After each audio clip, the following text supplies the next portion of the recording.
There we are. Well, hello everyone.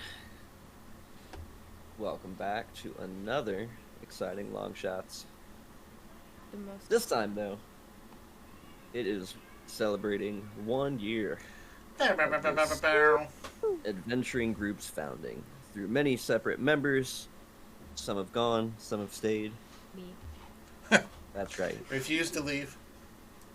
Yeah, sure. Some just kicked and screamed at the door. I've been tried to get kicked out. Refused to go. Killed you twice. Came back. Yeah, true. Oh yeah. Some were contractually obligated to keep. Yeah, it's true. But, so I think tonight will be a fun night, but we can try to make it a bit of a celebration too. How's everyone feeling? Good. Super. Good. Right? Managed to not get in too deep, as it were, with this. I'm stuffing my face full of pasta, so I won't be. Very nice. That's how Meow celebrates. Yeah, I'm eating cereal. All victories. I mean, I have the back half correct of some way. Thai food, so. Nice. I mean, no one can see this unless you join our Discord. Discord, you can see the behind-the-scenes conversations and flailings of the long shots between commercial breaks. Yes. You could see the Mantar. the man. Come watch Meowsia masticate his wonderful pasta live on camera. Pasticate. Pasticate. And that's the high fantasy you can expect every Wednesday. High fantasy indeed. And with that, one last question. Did we all think last week's Kraken encounter was a little easy? Yes, I was very concerned. Okay. No, it wasn't easy. It was just really lucky. I It was don't like perfect. how you're asking that question It was really because that scary. insinuates something's gonna be harder. I mean, Alien got eaten. I think we had a series of. Eaten. I think we had a series of correct decisions, which is kind of hit and miss for us.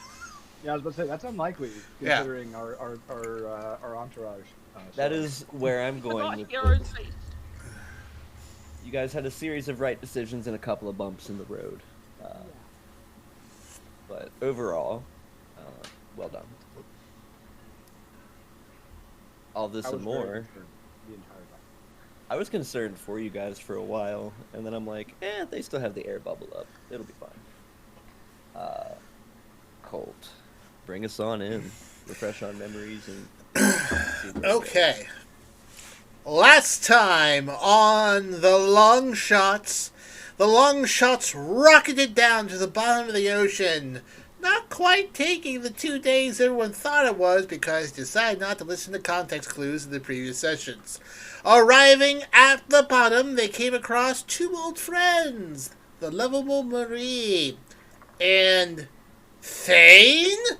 We had learned in the previous session that fake Thane was doing it with Blythe in Minton proper. And the real Thane was down here, but they had a third person with them. Someone who looked just like Tom Anderson. Through interrogation, it appeared that Tom had a twin brother, and everyone was going along with it, although Colt was a smidge suspicious and had the other Tom Anderson woken up via restoration. Ha-ha! Plot twist! The Tom Anderson they had met was a fraud, a forgery, a imposter, and after a quick stabby, they killed him. But the ritual had begun to summon something big and bad. There was no time to lose. Moving along the amphitheater with Marie in her huge air bubble, but sneakily, they came up over the side and confronted the Grave Mind, which was a big old kraken-looking thing, a priest and 3 henchmen. The gang rushed forward, killed the priest. Colt was flung into the water, and a mighty battle ensued, back and forth, until finally the Grave Mind was defeated. And Valhalla picked up a tiny little epic boon on the side there by touching the trident first. Meanwhile, on the top of the ship, Radagast the sheep did like a nice little soft shoe rendition. When he comes back to us next week, he will sing for us. I, Colt Sebastian Taylor, guarantee it. Otherwise, he has lied to all of you. That's right, Radagast. When you come back, you have to sing for us. What will the Longshots do this week? Will they kill Fake Thane, find the Mind Flayers, or just hang under the sea singing show tunes from The Little Mermaid? Probably not. Find out all that and more on this week's The Longshots. We're underwater. Yay! I was expecting you to say it. Well, we're under the water got me. Oh, man. I should have done the entire recap like that. That's hilarious. All right, well, having just slain the Grave Mind, its flesh sort of peeling away from its weird octopus form, being channeled into a trident that Vel had picked up. Umberly had spoken to you about evening her bargain with you, having been offered so much tribute and having been implored. She saw fit to take care of your problem. Also, lighting your way, as it were, westward, underwater, towards the possible location of this Mind Flayer cavern. It is going to be at this time, though, that Marie is unable to, well, in about an hour, she's going to be unable to keep up this air bubble with controlled water. So, you got an hour. What do you want to do? I vote head back to the ship.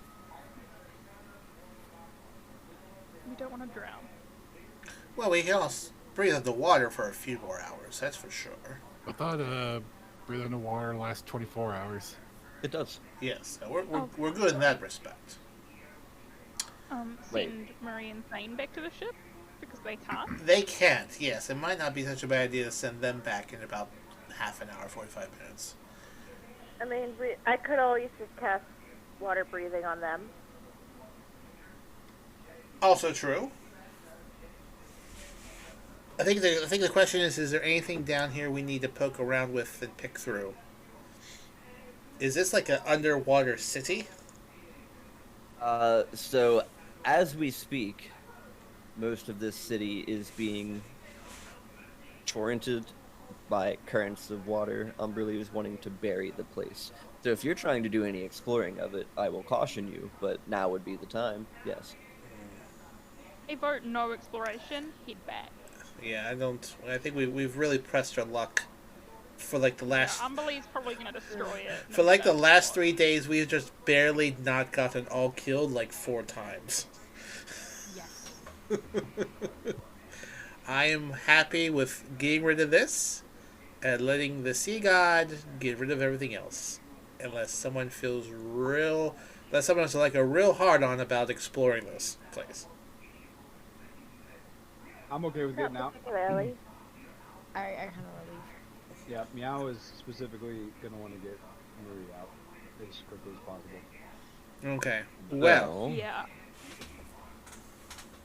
Heading back the way you came, which we will call south, on the opposite end of the table here, again, is that sort of amphitheater, right? I mean, if you guys give me like 10 minutes, I can at least cast water breathing on the 3 that don't have it. We don't need to if we're heading back. Yeah, we're leaving. Okay. Save the spell slot just in case. It's not a spell slot. If you give me 10 minutes, it's a ritual. It's a ritual. I vote wait. Yeah, on the way out. Let's get to the bell. Do that just in case we get intercepted for some reason. And once that's cast, then we'll pop back up. Yeah, let's go ahead and do that. Okay. Just in case. I'm very suspicious of this entire surroundings. So you guys are heading back to the amphitheater? Yes. Okay. And we're going to pause there for the ritual and then pop up via bell. Okay. You guys easily make your way back to the amphitheater. Moving through, and in the center is the sort of upturned bell. Yes.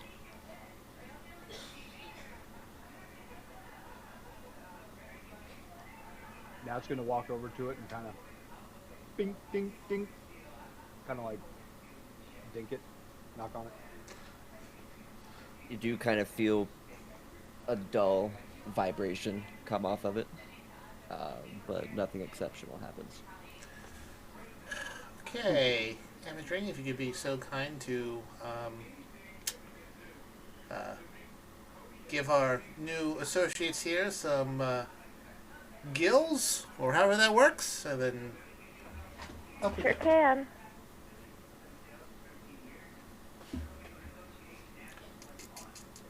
So the resonance that came off the bell from the little resonance that came off the bell from the slight pinging, did it sound anywhere close to the one we heard on the way down? No. Not even tone? I mean, that would work. Oh god, he's earned it. Oh boy. Well, as long as that tabletop doesn't go down, we're fine. I really got to figure this out. It's a clockwork every Wednesday. Every Wednesday. And I'm wondering... Okay, let's do this. Let's take this. Okay, let's check GPU usage again. I'm wondering if it's capping something out and then crashing Discord. Could be. It seems to happen like clockwork when I engage camera and go back and forth between tabletop and a few things. So, Maybe. Anyway, I apologize. You were asking about the tone of the bell, right? Yeah, when we out-tinked it, did the tone of being strucken sound vaguely familiar? I mean, yes, it sounds like... I want to give you the impression that this would be the same type of magical bell, yes. Okay. It was not as powerful as it needed to be, is what I'm trying to get across. Is there any... Once we're finished with the ritual and gathered around, can someone just bash it with like a sword or a trident or something? Everybody roll me history checks. Oh boy.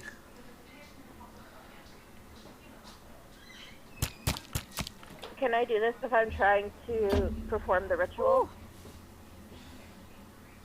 I would say so, because my like God. you're just thinking about it, right? It's not like super hard. Like everybody rolled super high. I got a nat 20, so 24, and then I rolled a nat 1 right after because I wanted to see. There's no way I could have gotten higher, but I rolled anyways because I could. And that's really funny to me. It's The flip average. sides. So, collectively, you guys are all going to come to the realization, sort of one by one, that there's something missing from this bell that the bell that brought you here had. And that was that particular about 3 foot long, yes, the dinger, as we call it. The mallet. The hammer? Perhaps you think that it is not just the bell that is magic, perhaps that particular dinger was also magic. Oh, ain't that a humdinger? Well, I could hit it with my magic teleportation hammer.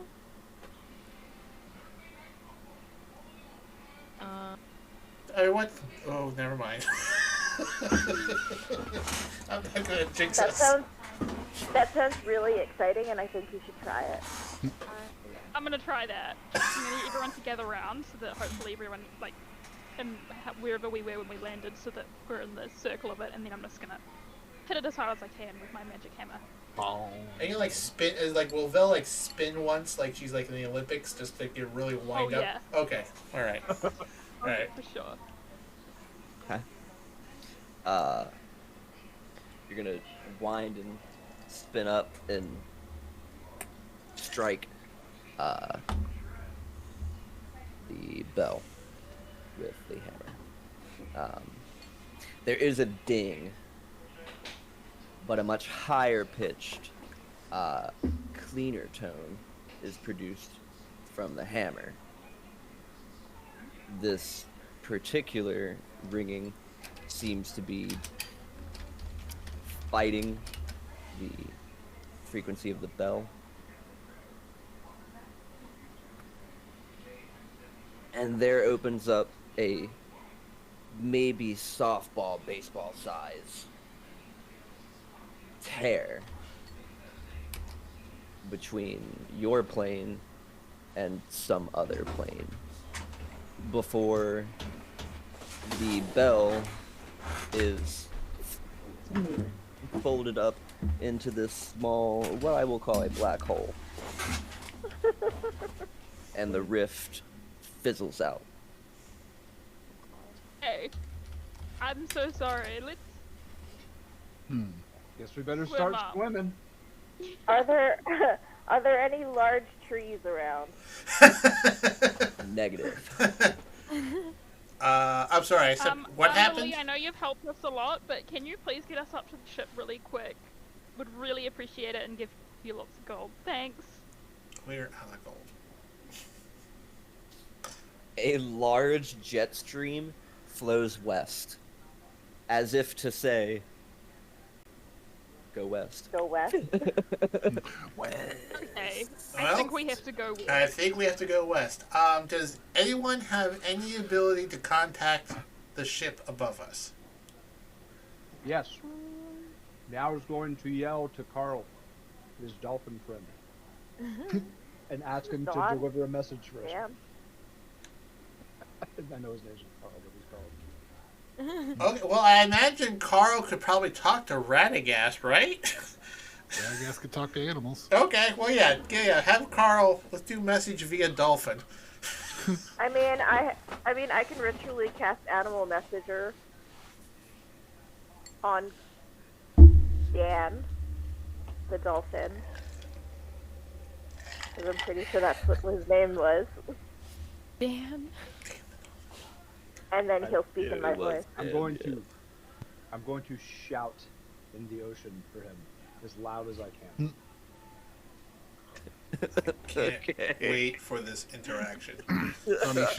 He should be too far away. He led us here. You should... I mean, we are 2 days at the bottom of the ocean. It's not Yeah. away. It's just 60 miles! I mean, the deepest a dolphin can normally dive is 900 feet. But this is a fancy dolphin. But you know what? I want a performance check anyway. How loud do you scream? This is funny. 1 moment. I'm gonna spend inspiration. Oh boy. Oh boy! Oh, 19, dude.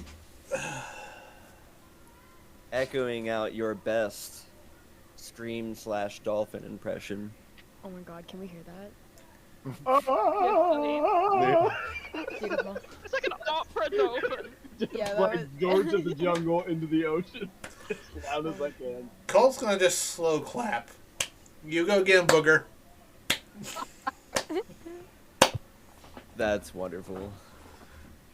I think Colt's gonna, when we get back to Neverwinter, Colt's gonna get a orange shirt and green pants created for, you know, Aquaman-esque.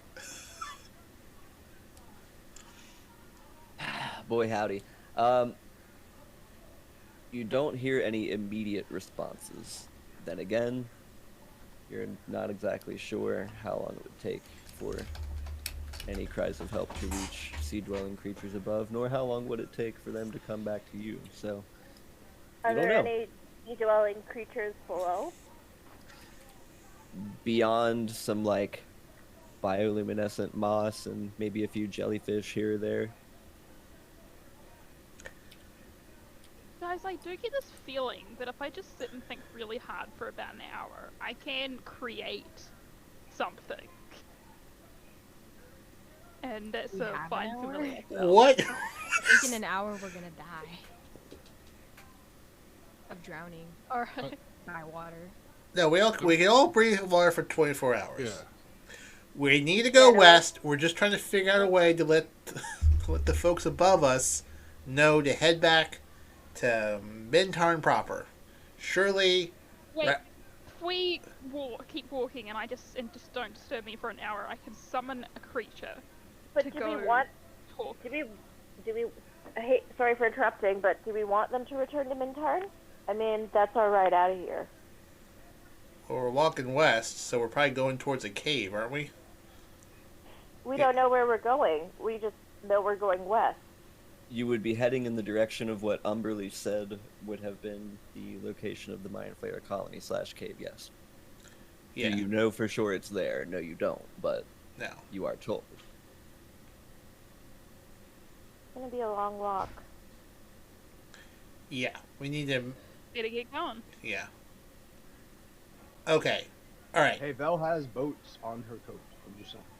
I do have rowboats on my coat, but I don't know how useful that would be underwater. Yeah, I don't think that's how boats work there, Booger. Maybe Yeah, rowing I would think if be we just like faster. summon the boats and just hop on, it'll just shoot us to the top. That's not how boats work. I think that's how. That is 100%. I believe it. I believe that is correct, Meow. I We all did it. think we should. I think Meow should summon a couple of large seahorses to pull said rowboat.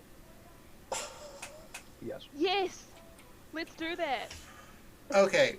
Before we snorkel ourselves across the bottom of the ocean here, I would, for the purpose of our friends that are 60 miles above us, at least send them an animal messenger letting them know that we are okay and we are currently... Surely a jellyfish could do it. Sure. Yeah. We're heading west, on foot, on the ocean, with real Thane, and the other thing's a fake Thane, and Marie, and for them to mosey on that way as carefully as possible. Have Radagast, have a dolphin help them navigate. Surely Saber can handle a ship. Really? And then we can Little Mermaid ourselves across the bottom of this ocean, however we like. Okay. Val's already undoing the rowboat patch. I will reach out and grab one of them jellyfish. She's never seen a jellyfish. She's gonna grab one. Okay. How many There's a miles lot underwater that's are we? going on here. There's a You're lot very going on. far, like 60 There's- miles. And, okay. So at this point, since Mary can breathe and everyone can breathe and it's all good, the air bubble is going to collapse. Everyone will be swimming from here on out. It doesn't violently collapse. It just slowly reduces until you're all acclimated to the water. We would now be officially swimming. And if you would like, yes, you can swim up to where a jellyfish may possibly I can't swim. I'm a rock. be. Well, okay. Then you're going to have a very hard time moving. But, yeah. So Do that's... any of us have a swim speed? Oh, Meow is Well- like a swimmer. That's going to be my next point.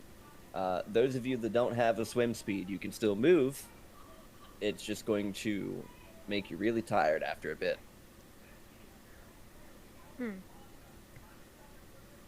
Yeah, I reckon we go with the road summoning and summon seahorses or dolphins or something to drag along idea. Jordan, I sent you a message. Yeah, that would work. Also, how long has it been since since I cast Freedom of Movement on Theron? That combat was like maybe 4 rounds. You guys spent maybe 2 minutes maximum 10 minutes. walking back, and then 10 minutes ritual casting. So Probably a half an hour left. another half hour or so, I'd say. Okay. Meow's still waiting to hear any response. He's just kind of like,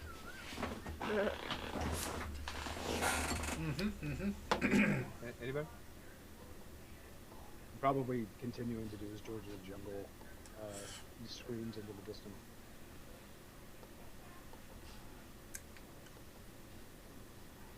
I suppose we should probably just start walking.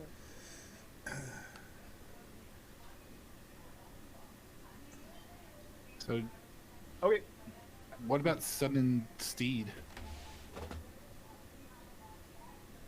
I mean, Well, does it say what kind considering of that what kind of steed they can be What summoned? about Bruce? He's dead. Oh, Oh, I mean, summon steed says it summons a spirit, so need of oxygen is not there. yeah, and Bruce is a horse that. Oh, wait, what? Would the water put out his fire? Could Right. I could That was. Wow. I could wild shape into something that can swim. A whale. No. But Jordan, its summon steed is it summons a spirit, so that would mean it wouldn't need to breathe. this is correct. Does it have like a... It wouldn't get swim tired. Oh. Well, he's a spirit. Spirits don't get tired. He might So- complain a little bit. Can we give this a go? Anyone can give anything a go. Yeah, I'm gonna say, Aileron, I'm gonna come to undo a me. I rowboat need patch. your aid. I'm gonna cast summon All right. steed. Or I'm find also. steed. I'm gonna summon Bruce too, just to see what happens. Okay, all at once, the rowboat patch is thrown off of the cloak of useful items like a Pokeball. And then it begins to daintily float its way down until it poop, pops up into a decent-sized rowboat. While at the same time, Bruce, the flaming death horse, is constantly boiling the water around him. Oh. And Algernon, right? Aileron. Aileron. He's gonna like initially like majestically sort of spawn out, and then he's gonna be like, whoa, whoa. Bruce doesn't seem bothered by this. He's an eternal death horse. I love Um, Bruce. Algernon favorite. is like Aileron. Aileron. Question, can we attach rope to the death horse, or would it burn away? Yes, Can, yes. Yeah, can Bruce? I'm. pull It's just the boat? fact. Yes. Yes. Don't panic, Aileron. Yes, we are underwater. He opens his mouth to Winnie and just a bunch of bubbles.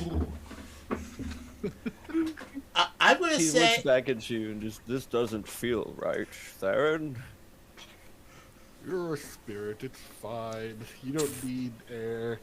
You've shown such concern for me before now. Did something happen? I'm worried about you. Oh my god. No concern needs to be shown because you are not in any danger. I feel comforted and disrespected. Yes. No worries. Pats him on the side. Oh, thanks. I'm gonna say I'm during just wondering how big the rowboat is. How many people can it fit in it? It could probably hold 5, being like the 5th person being snug, sort of like in between the other 2 rows. Oh, I can just ride on Bruce. I'll be snug. That would work. I'm I gonna do have a second rowboat. It's just that we'd then have to pull both. no. I think we're good. I think during the long shots of Rube Goldberging this solution, Colt's just gonna be quietly putting on the suit he stole from fake Neo, the swimsuit, and just zip that up so that he'll have some swim speed, so he gets some low mobility in case we need to fight here down here. So he'll be okay. I think we need to put real Neo, Thane, and Marie in the boat. Otherwise, they're gonna get tired and die. And then I think everyone else is more or less okay in terms of movement without exhaustion, between the 2 extra spaces in the boat and various abilities. Okay, that was good. So, securing the entire party through this, I will say it'll take another 10 minutes of doing an organization, and you guys make your way initially north up to the spot of where the now beginning to sink and crumble old Cthulhu City is sinking.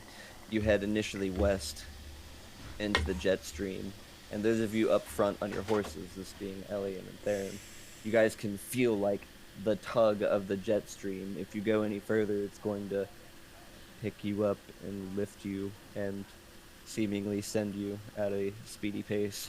Are we gonna Finding Nemo our way across the ocean? Yeah. Yes. Are Let's we gonna find go. some giant turtles to...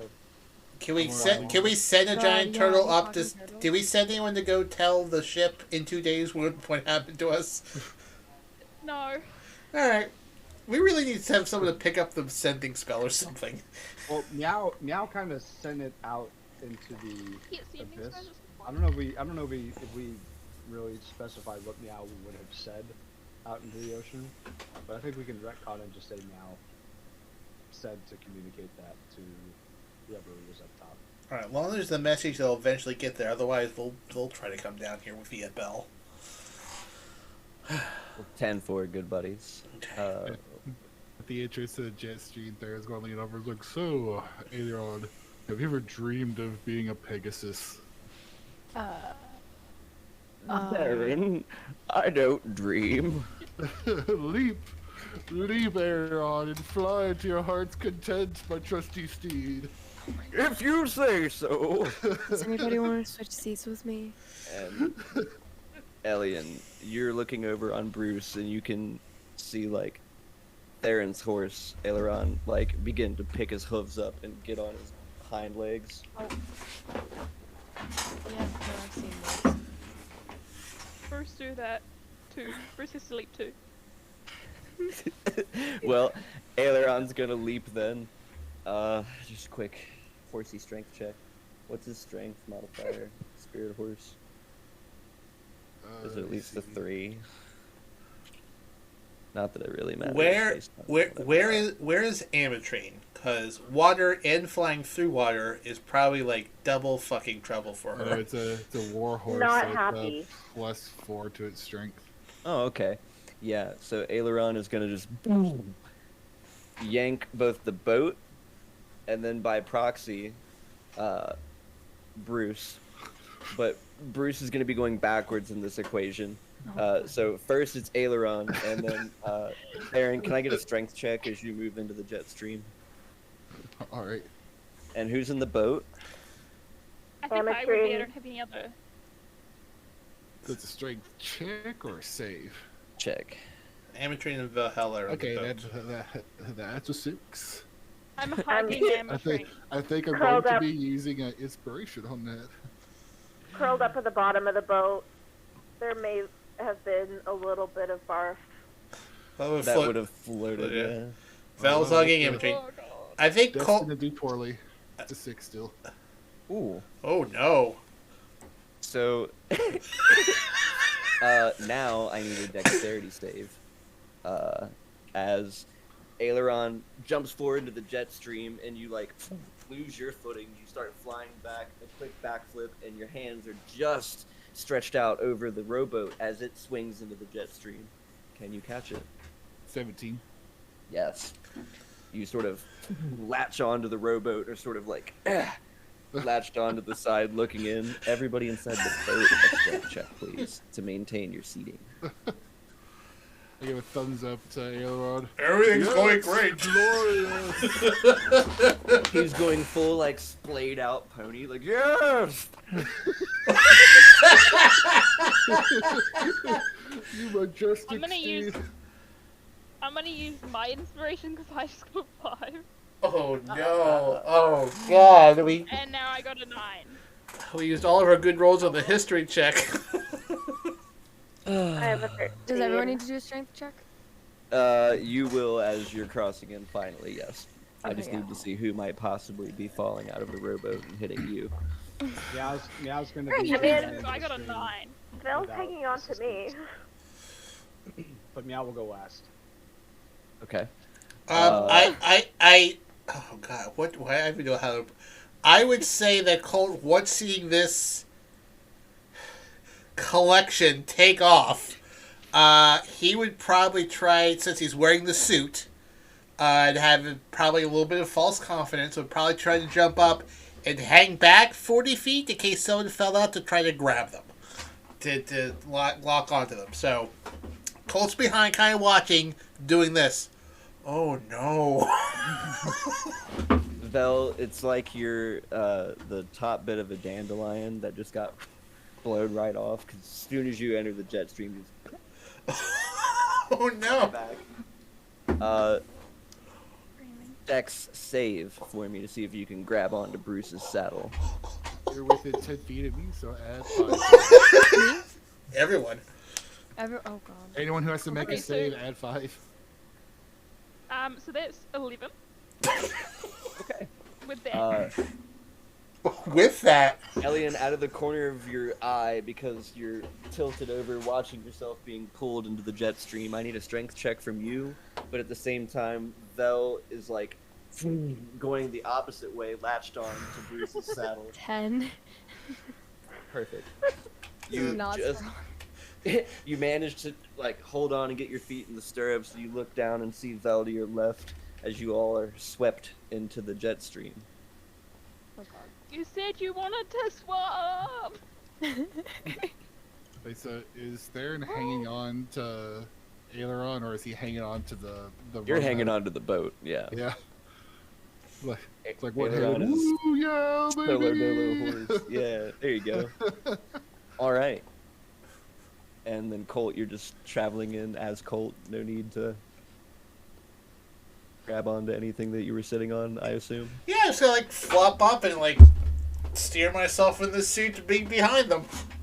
Sweet. All right. I still. You guys begin your travel. Oh, Sweeping.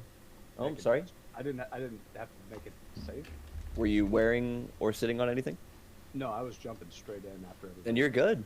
Yeah, you're absolutely fine. Nice. Oh, sweet. Eh. I just want to make sure I retcon that I'm holding my trident like Aquaman as I'm flying through this stream of water. In that regard, Wave is like as screaming as he can. This is bird feathers.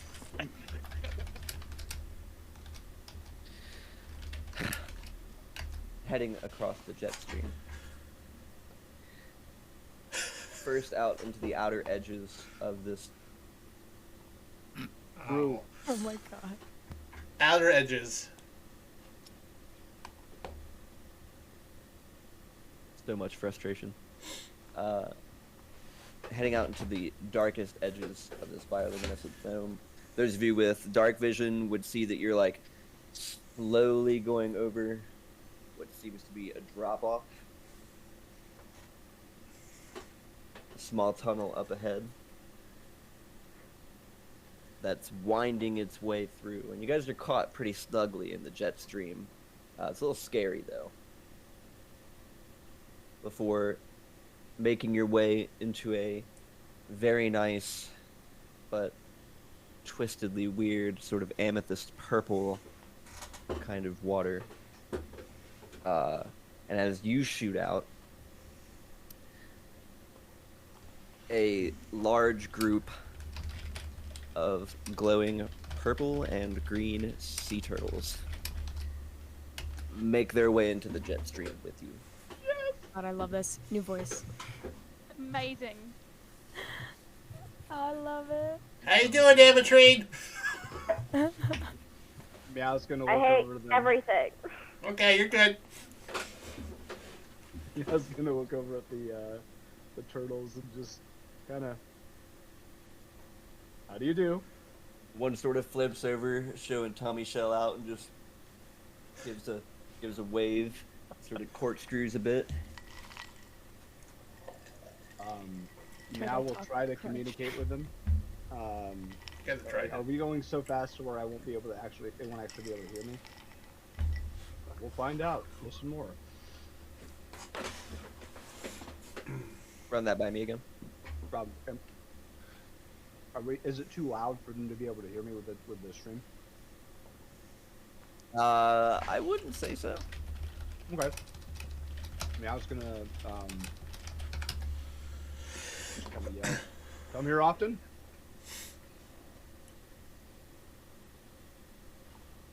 The one who waved at you just gonna sort of turn over and like eyes widen a bit. Yo, man! Fucking knew it. Fucking knew it. So aggressive. Yo. You can speak our tongue, dude? Nice! Apparently so. Yeah, man. How are you enjoying the ride? This is interesting. This is new for me. It's pretty rad. Yeah. Currents down here have been wild for ages. Cool. What can you tell us about this area? We're kind of new to town. Yo, listen, plenty of fish out here in the sea, dude, you know what I mean? But also, like, some crazy sharks and stuff, but we tend to, like, skirt around that, you know? These jet streams really help out. Oh, okay, like, so we're probably safe from these crazy sharks now. Yeah, man. He turns around on his back. Hey, dude, what is that? And he, like, points his flipper towards the two horses. Oh, yeah. That's Brian and Al Jarreau. Far out. He clearly doesn't remember either of their names. Ross Perot.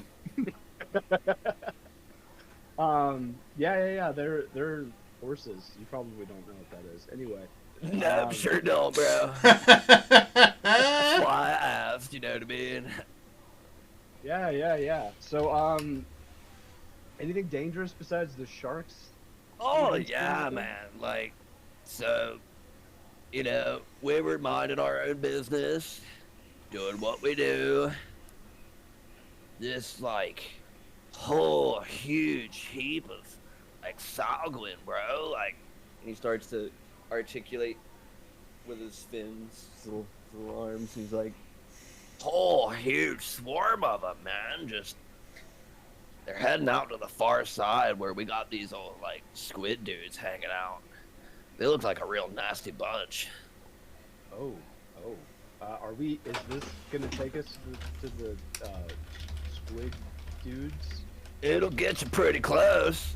Gonna have to bail out at the end, though, unless you want to ride it all the way. You know? Oh, okay. Could you maybe, are you guys going that far? Could you maybe cue us off when we need to hop out? Yeah, dude. We're gonna head right past there. We'll flag you down.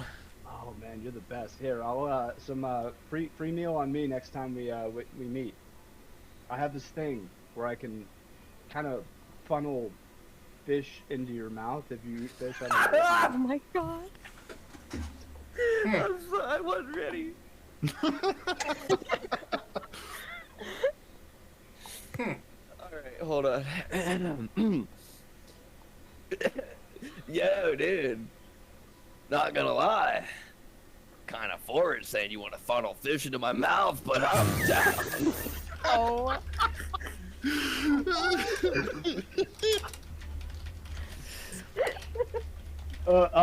Sorry, where I'm from, that means something totally different. It's cool. Oh, okay, like some landwalker stuff. Gotcha. You gotta be careful down here in the sea, bro. Yeah. You never know where someone's swam before. True. I understand. But anyway, yeah, seriously, next time we meet, I got you with a meal. Yeah, that's fine. I mean, hey, no hard feelings, bro. I'm into turtles anyway. Right. Oh god. Hey, can anybody else talk to Turtle? Yeah. I have no. I really I mean, Alex I can can speak speak- any language. Yeah, exactly. Yeah. mean, I imagine Colt during this time has tried to remain upright, but just slowly cartwheeling through there has just given up. He's just sitting with his arms crossed. Like, no one knows how to speak turtle, booger! But I know how to speak turtle. Yeah, I was just beat red in the face. I'm assuming it's just like, yeah, no hard feelings.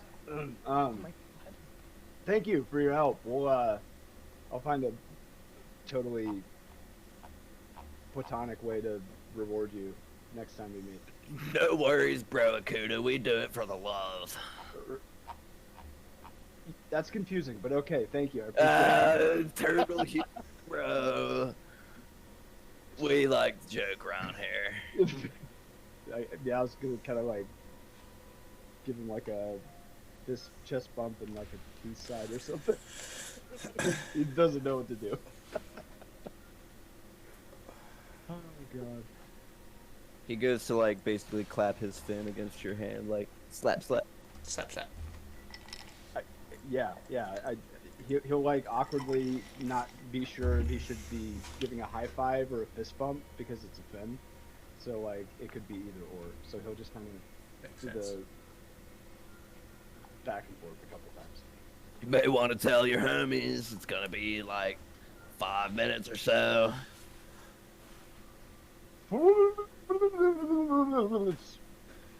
I'm assuming that's how it would sound in human tongue because we're underwater.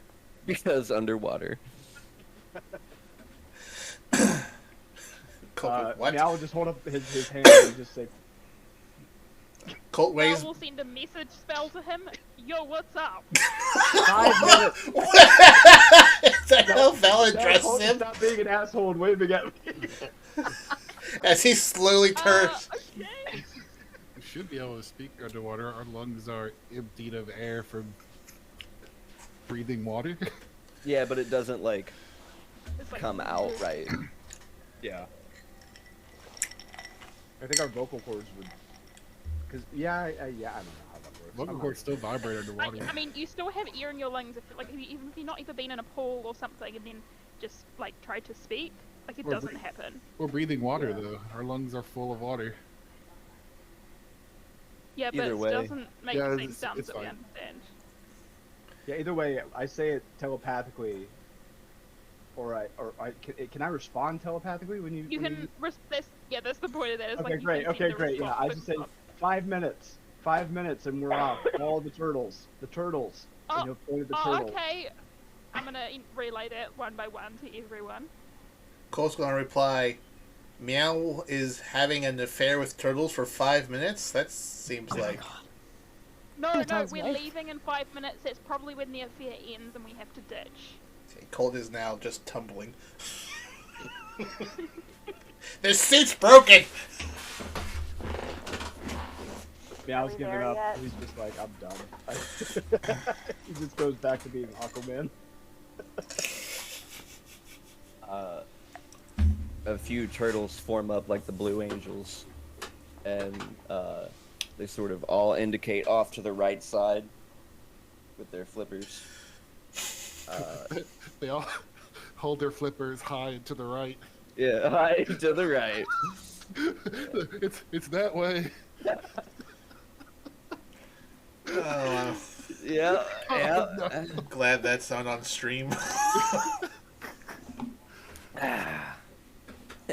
Nobody asked what color eyes they had. So, before you, lies this like just imposing fucking cliff. Oh my god. He hit it. It took him He out. hit the cliff. Thump. I'm gonna go insane. I'm gonna freak out. I'm gonna obliterate everything.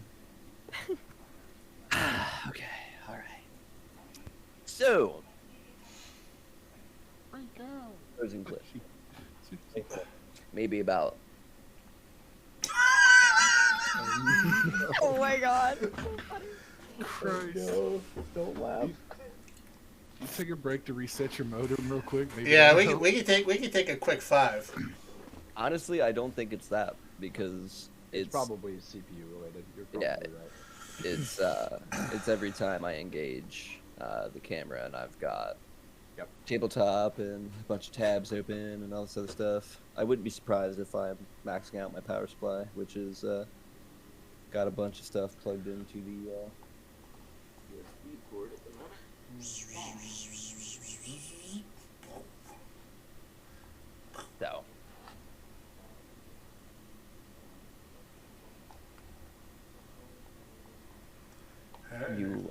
able to attempt to make your exit, if you so choose.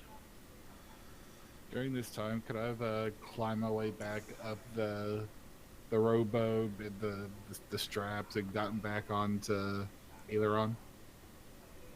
Give me an athletics check, and yeah, why not?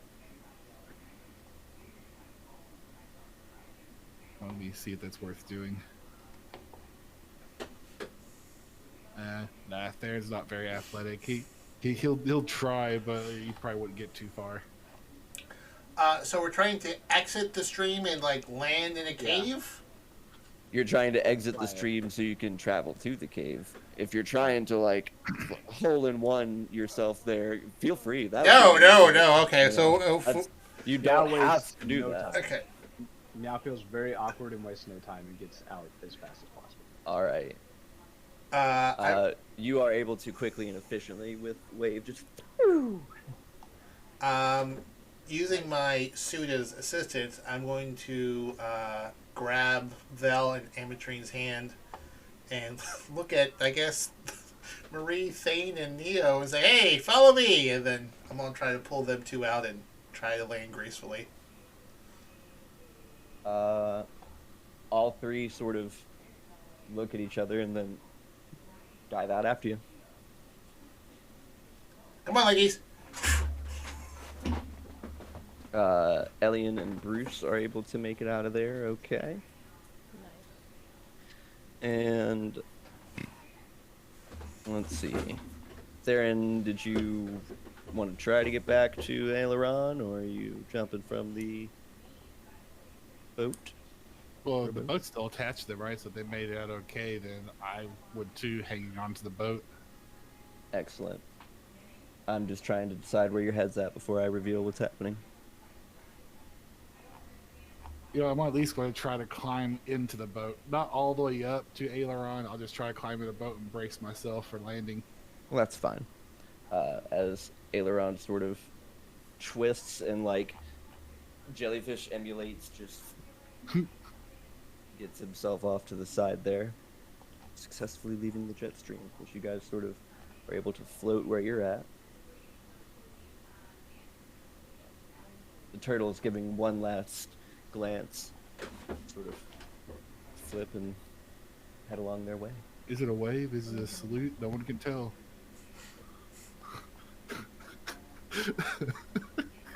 They're doing some sort of stepping motion.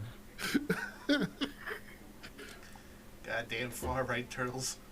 Oh my god. Right wing turtles. Right. I mean, you know what Alex Jones said about turtles. I know what he said about frogs, yeah. Oh, man. So, beyond you, this large, imposing cliffside, little bits of algae covering all over the rock surfaces, some of that same bioluminescent moss, this time in a purple gleam. Cute. This, again, entrance to said cave lies maybe 500-600 feet in front of you, beyond which it seems to go forward, and then you can't see anything past that because it's a wall. It seems to go up from there.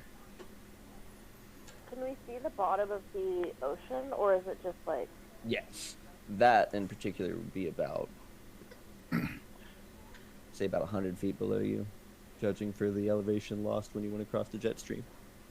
Okay. So we don't try to swim towards this cave entrance?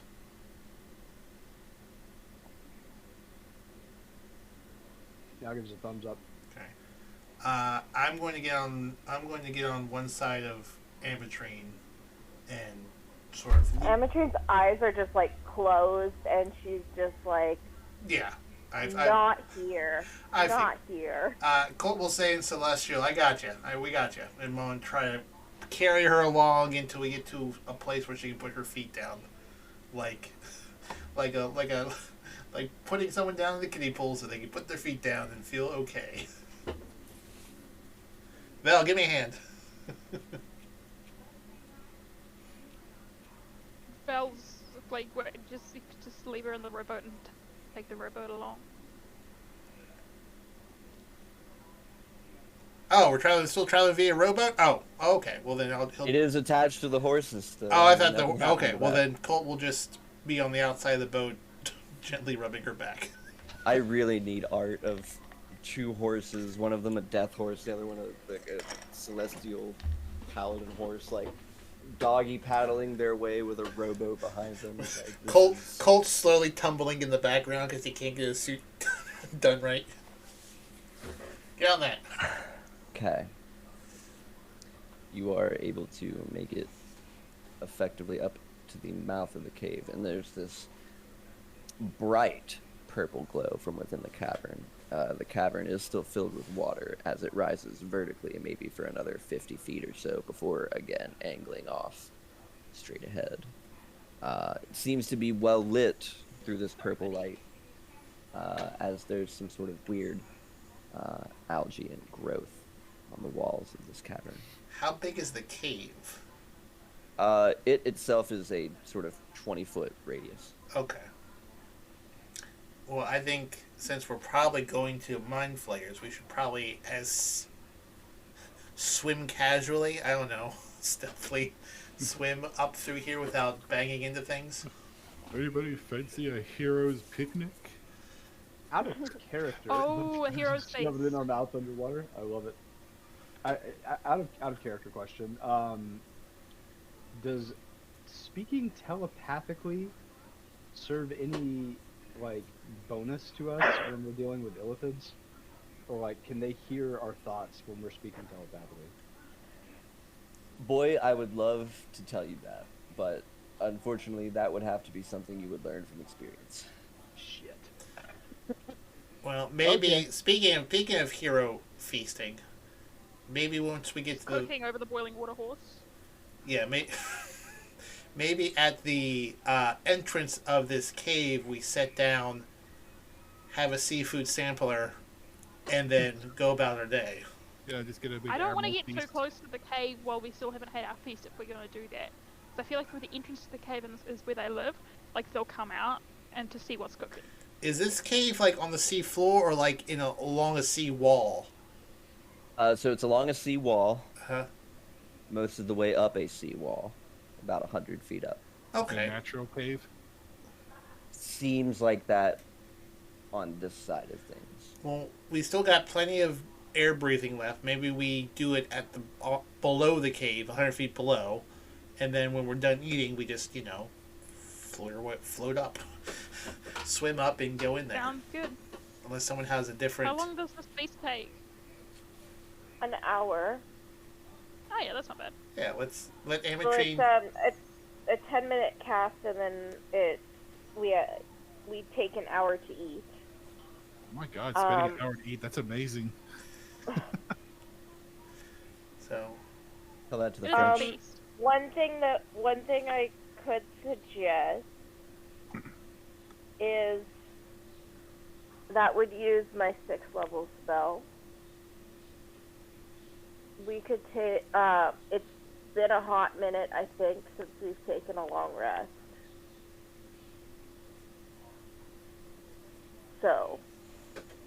And that, because I personally am a little, I'm okay spell-wise. I could use some re-upping.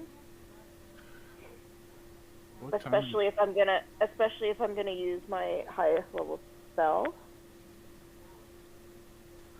And it lasts 24 hours, so.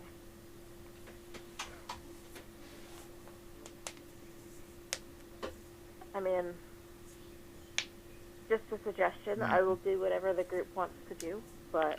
I would love a long rest. I just we have to fight. Does anyone know Liamon's tiny hut? I don't, but I do have my Hearth of Moonlight and Shadow. Which would give us additional cover. Yeah. I'm just wondering because sleeping on the seabed is there's a lot of predators around. Yeah, I heard the turtles talking no more about in the middle freaky of the sharks. forest. Under the sea. It's just different than the forest. I'd say the sea probably isn't any more dangerous. No, my hearth gives us a +5 to stealth. and a +5 to perception. If we decide to do this, we got enough folks, even with Neo, Marie, and Thane, to have a reasonable watch in case something pops up. We have daggers of warning. If something does poke their nose around, we shouldn't be kept completely off guard. I think it's fit. But considering we're about to go tangling with some additional tentacles faces, may not be such a terrible idea. We still have plenty of air breathing left. We have plenty of air breathing, and the Hero's Feast is going to last an additional 24 hours. And the air breathing is a ritual, so I can just recast it if need be. Re-up it in the morning. Yeah. Has it been long enough where you could benefit from a long rest again? Boy, howdy, that's a good question. That is a good question. I have no idea. Well, When did we last short rest? we had to travel to the town, and then Which was only hardly a mile. was it? Yep, you And guys then came outside of town. We hung out on the boat. How many days Got did an it take? hour ride out. Oh, it was only an hour outside of town? Well, yeah, only an by hour. boat, yeah. Oh, so we're still getting the And same day, then- aren't we? Yep. It's probably still morning. Oh, you guys went at night. Oh, when at night. Oh, okay. Boy, we got a lot done today. We're so efficient. Alright, no long rest then. Does anyone need a short rest just for like hit points or anything? Ooh, probably a short rest for spell slots. I'll take that short rest for a long. Yeah, I think we should. I could use some HPs. Well, you'll get your short rest in anyway, because that's when you got to eat your hero's feast. So. Yep. Does the Vel, from your speech, the temporary hit points, how long do they last? Until depleted, I think. Yeah, I think they just last. You can only benefit from one of a lot of it. I guess be until depleted or overwritten. It's just once per short rest, so I just have to do another speech when we. Oh no, I took no damage last time, so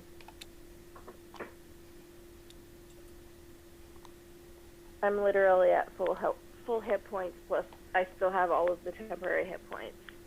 Then it sounds Just like says, you're alright. Yeah, you can't gain temporary hit points from the speed again until you've finished a short or long rest. Most temporary hit points disappear after 24 hours unless otherwise specified. But either way, 24 No, I was hours haven't passed since you've granted them, so. Yeah, no, I was just double checking to see if they disappear on like a short or long rest. Would typically on a long rest, along yeah, with the 24-hour thing, but not In the because of temporary long hit points description, unless a feature that grants you temporary hit points has a duration, they last until they're depleted or you finish a long rest. Well, and I was just double checking on the duration, so Yep. I think we're good. All right. Avacyn's had a really rough morning. She will cast Hero's Feast. Oh boy. Alright. Well, just down from the cave mouth. An hour passes for you folks as you share an underwater meal of magically Amatryne's choosing. Everybody's hit point max increases by 7 hit points. Okay. You all are cured of all diseases and poison, become immune to poison and being frightened, and you make all wisdom saving throws with advantage. Ooh. And your hit point max is increased. Brilliant. Well, Immune to poison and frightened.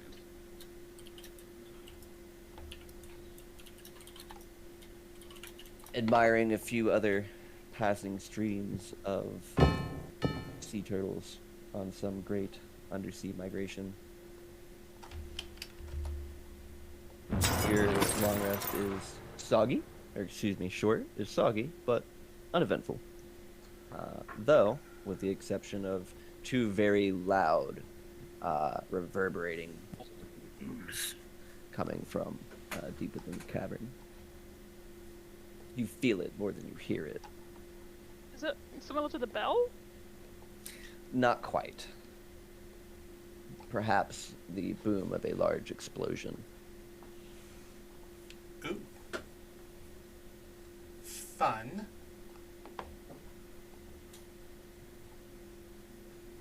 Do we know where that came from? Deeper within the cavern. Yeah. Oh boy. Well, that's either good news for us or bad news for us. Well, shall we go find out? I got a tummy full of food and don't feel very frightened about anything. This is a delightful meal, Avacyn. You are a magnificent cook. I just want this day to end. I hear ya. Elion doesn't need to eat, but he ate something just to make Avacyn feel better. Yeah, he went through the motions. Yeah. He's like, oh, Now that's devours okay. the food. Through mouthfuls of water that you will surely be feeling later, everyone is heroically fed. So, what's next? 1 hour later for the Longshots. We gotta go in that cave. Yeah, I was gonna start scouting out ahead. Okay. I think Colt will go with him since he's got that suit on. I will stay back. Colt's gonna be About oh, sorry. about 15 minutes of twists and turns, both vertically forward, down a few times, just crazy sort of tunneling. And the longer you go, the less natural it seems. Until eventually, rounding this next corner, about 60 feet out, you can see the tunnel finally leads up into a sort of brighter cavern that is emanating a sort of red light. And then every so often, you can see flickers of red and orange, just sort of woof. Is this underwater or in a air pocket? You guys are currently underwater, but about 60 feet out, then there's an air pocket. You guys have slowly been ascending throughout your 15-minute journey. Colt's gonna look at Meow. Like, no, that doesn't look very good. How's about you? I'll hide here and keep an eye out. Why don't you go back and get everyone else and quietly bring them up? Okay. Now kind of swim away. I think after they've been gone for 10 minutes, Bella's started to try and follow. It's been too long. Sounds about right. That is spot on. Do you tell Meow anyone? and Bell will meet about halfway. Just boop. Can we meet high-fiving, though? Yeah, totally. Just like hands out. Nice. Yeah. Meow will like hand gesture. Awesome. Meow, just keep going. Message spell, should I wait for you to get the others? Meow, just. I don't give a fuck. And just keep going. Okay, Val's gonna keep going, but stealthily. Jesus. Stealthily enough, the DM disappears. Goodness. Meow keeps swimming back to let everyone know what's up. Yeah, Alright. I'm just gonna be swimming towards Colt, trying to be stealthy. Even though I probably won't see Colt because he'll be even stealthier. I should be able to see it coming, and that would help you hide. So we're all gonna make our way back up to Colt's position, about 60 feet below the entrance to this cave. That will be what Meow communicates, yeah. All right. It's here that I'd like everyone to go ahead and make me stealth checks. Okie dokie. Let's get stealthy. So, on the due to lack of subtitles to underwater talking, I'm misunderstanding. So they went to the front where we were waiting, picked us up, and now we're all going up to that forward position. Sorry, what did you say right now? Oh, stealth, never mind. You're just now reaching the point where Colt is, like, waiting, sort of perched, going up. So, regardless of what you're thinking, it's at this point where everyone's at that I'm going to have the stealth checks be rolled. And you guys can do what you want, RP-wise, but... Natural 22. That's crazy. 2 nat 20s today. 17. Thank goodness for reliable talent. 24. Mm-hmm. 1 moment. I rolled a 5. Let's see how much my armor jingle jangles. Tingle jangle. Swimming with heavy okay. armor. I hope it's okay. I rolled with disadvantage because I'm not happy. Meow, did you roll a 5? I rolled a 5. I try and high five you again as you reach up, and that sound just reverberates. No, don't say that yet, because there's an ability I can use. Ooh. Did everyone roll? Did anyone roll? I'm rolling mod right now. I rolled an 8.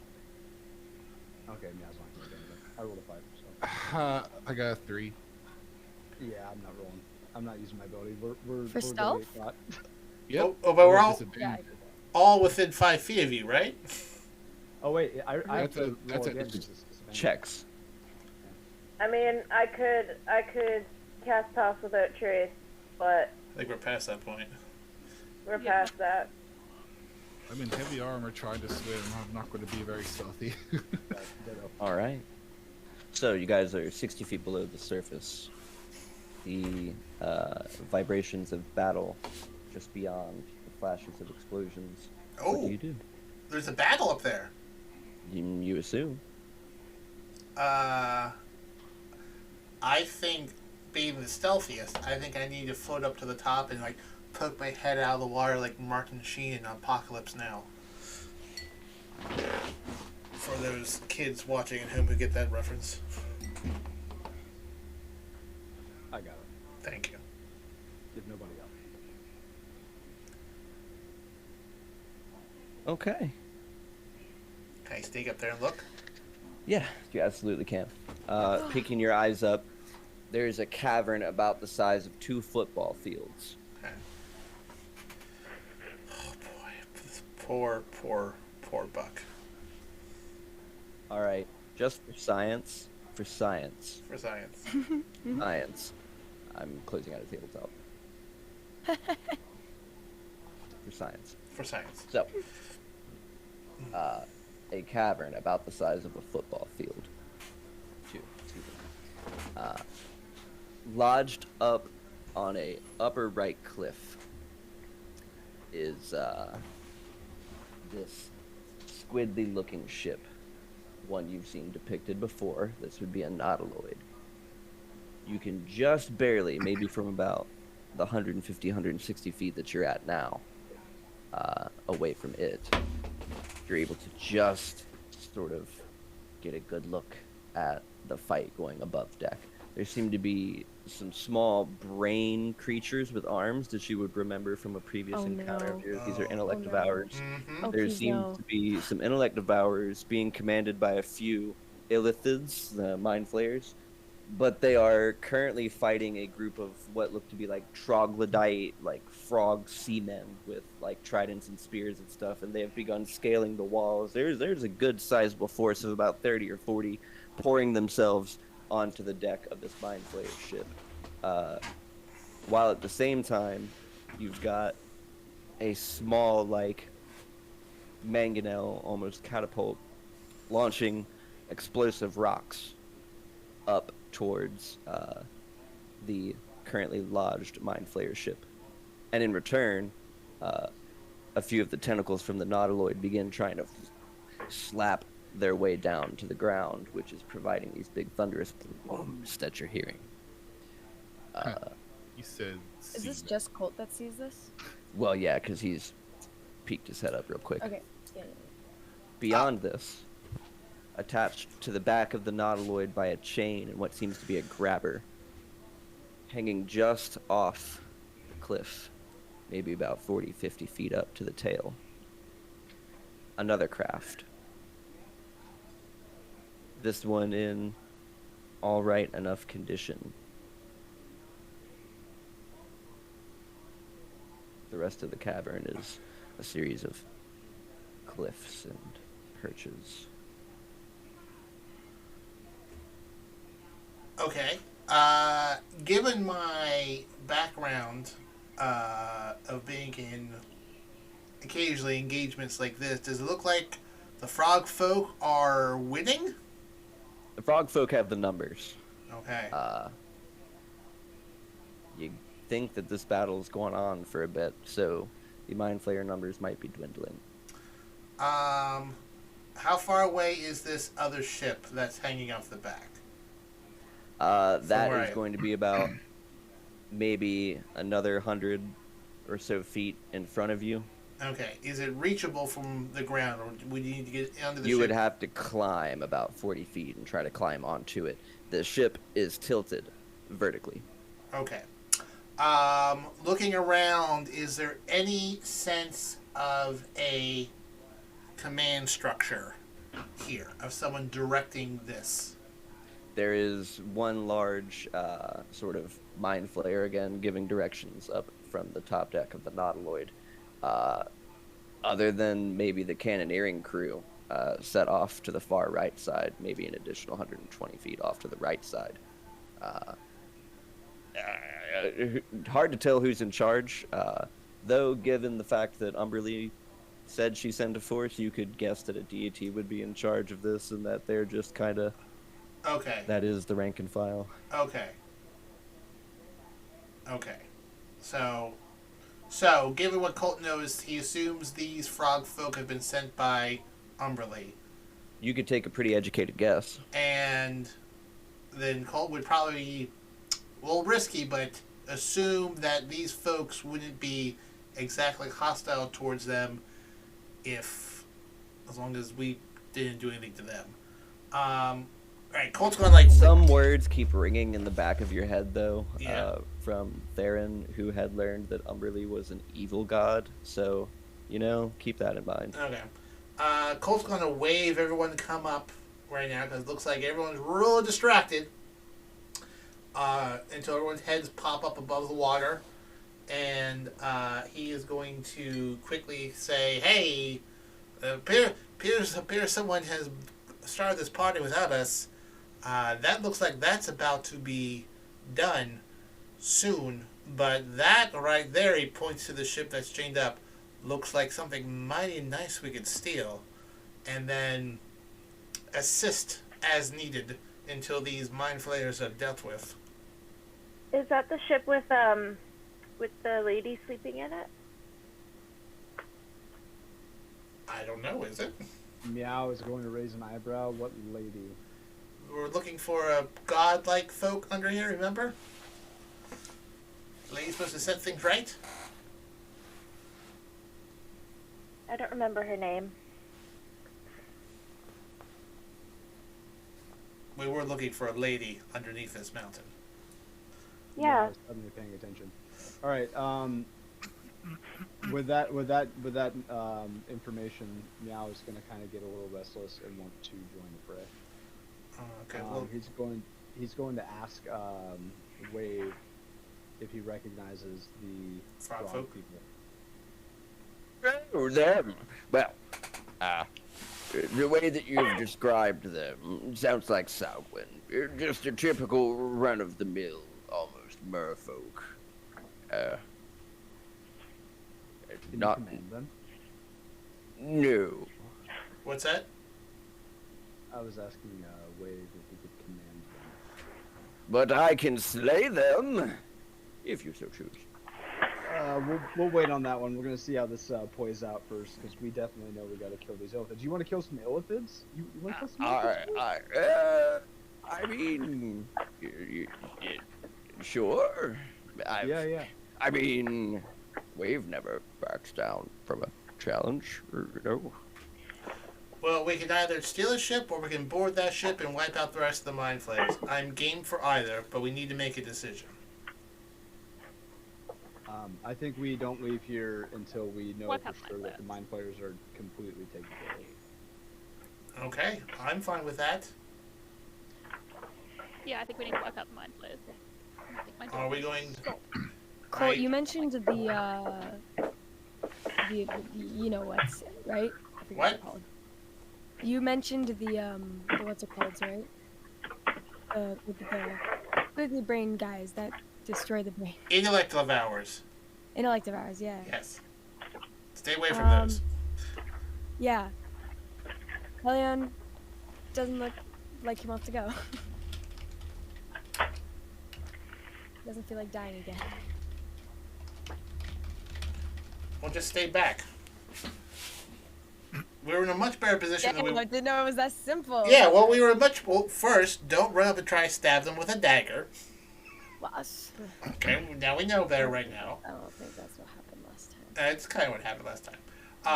And we have much bigger numbers now, and you're much more powerful and much more skilled as well. So we got the numbers. We got the frog folk. Just don't get within 30 feet of them. How do you know the frog will attack us? Well, we're gonna have to take a risk, but this is the only way we can wipe out the Mind Flayers.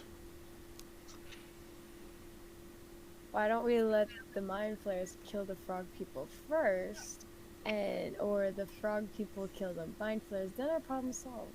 I feel like Umberly actively wanted us to help, and if we don't, she might be a bit mad at us, especially if we kill her frog people. She might be a bit put off. It wouldn't be us, it'd be the other people.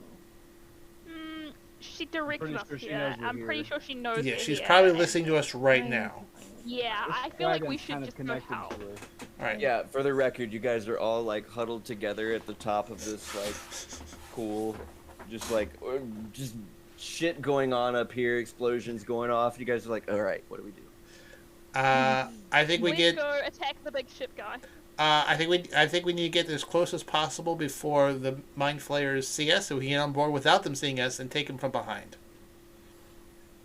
Okay. Yes. After dark. After dark. Because the Mind Flayers will be pushing their devours into the frogs. We can get from behind, then we can take out the Mind Flayers, and then let the frogs deal with the brain leg people. Also, side note, the intellect devourers, kind of cute. Oh my god, you did not just say that.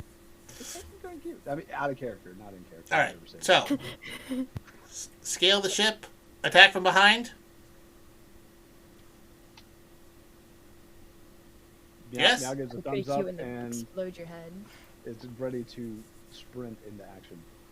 Alright, Stealthily. on the count of go. Okay. Meow just books it as soon as he hears Fuck! Fuck! So, again, what we've got is straight ahead cliff face. Sort of wrapping around to the left, closer to you, is this hanging ship. Then off to the right, further off, Mangonel crew. Where are you running?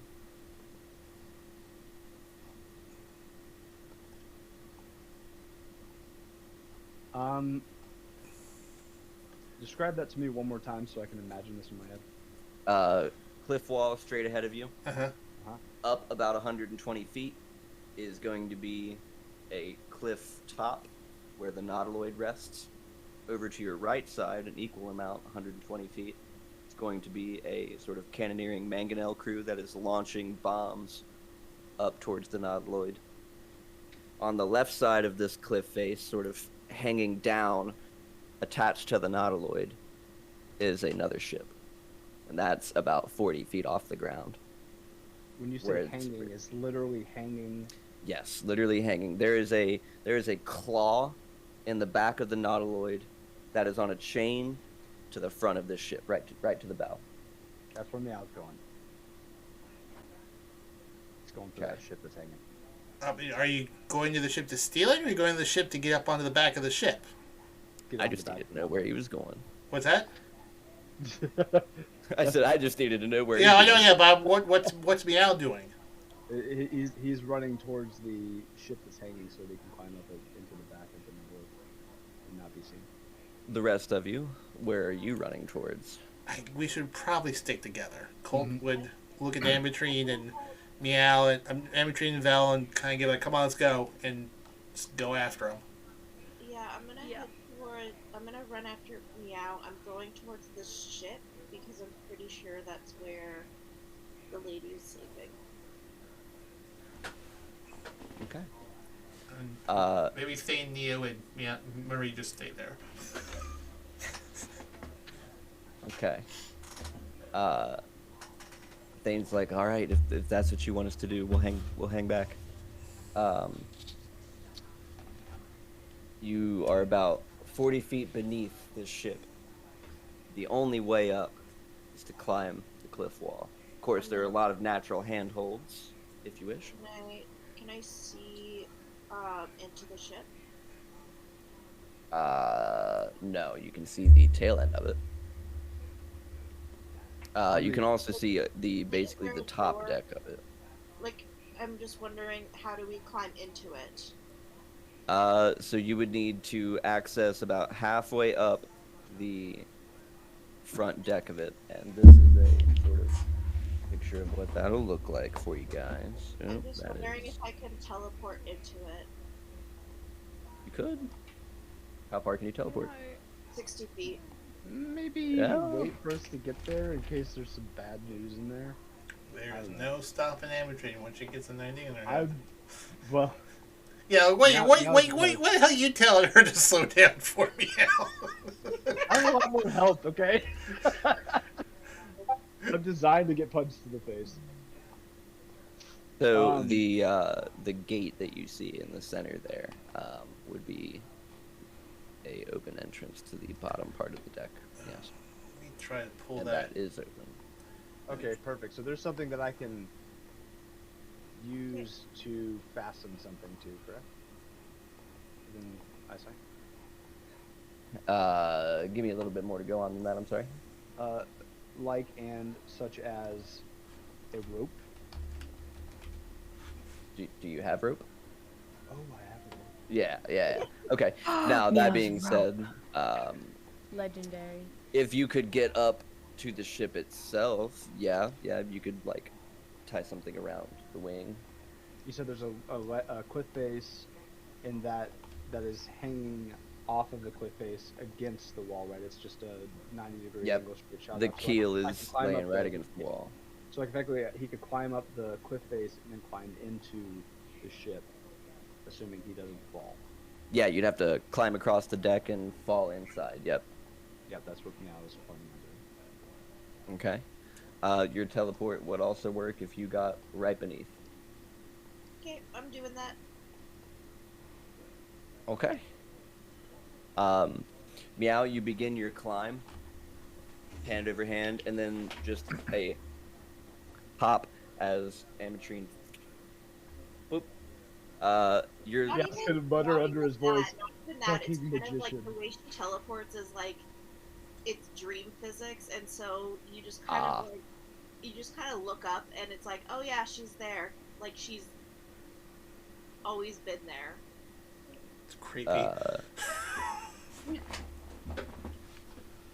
So you're able to sort of sit nestled just above this ladder. Now, the ladder, of course, is going laterally down for you, and you can look where this flap just beneath your feet is, and you can sort of see down into what seems to be a cargo hold of some sort. There's a lot of smashed crates and stuff down there, but there does seem to be one sort of large stone, almost looking like a sarcophagus, that seems fixed in place regardless of the orientation of the ship. There does also seem to be a hallway that runs north up to the front of the ship. Can I, using a spell slot, can I cast Detect Thoughts? You can sure try. Do that. Can I sense the thoughts of any creature within 30 feet? No.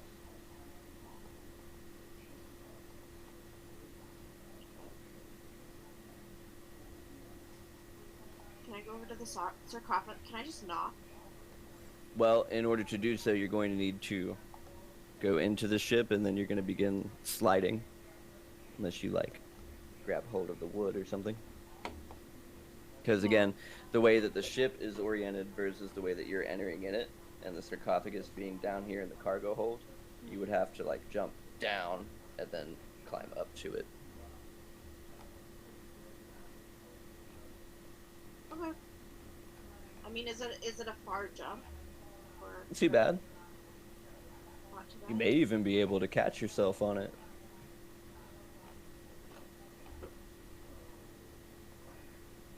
Sure. I mean, Curious. it's up to you. It's however you want to tackle it. I mean,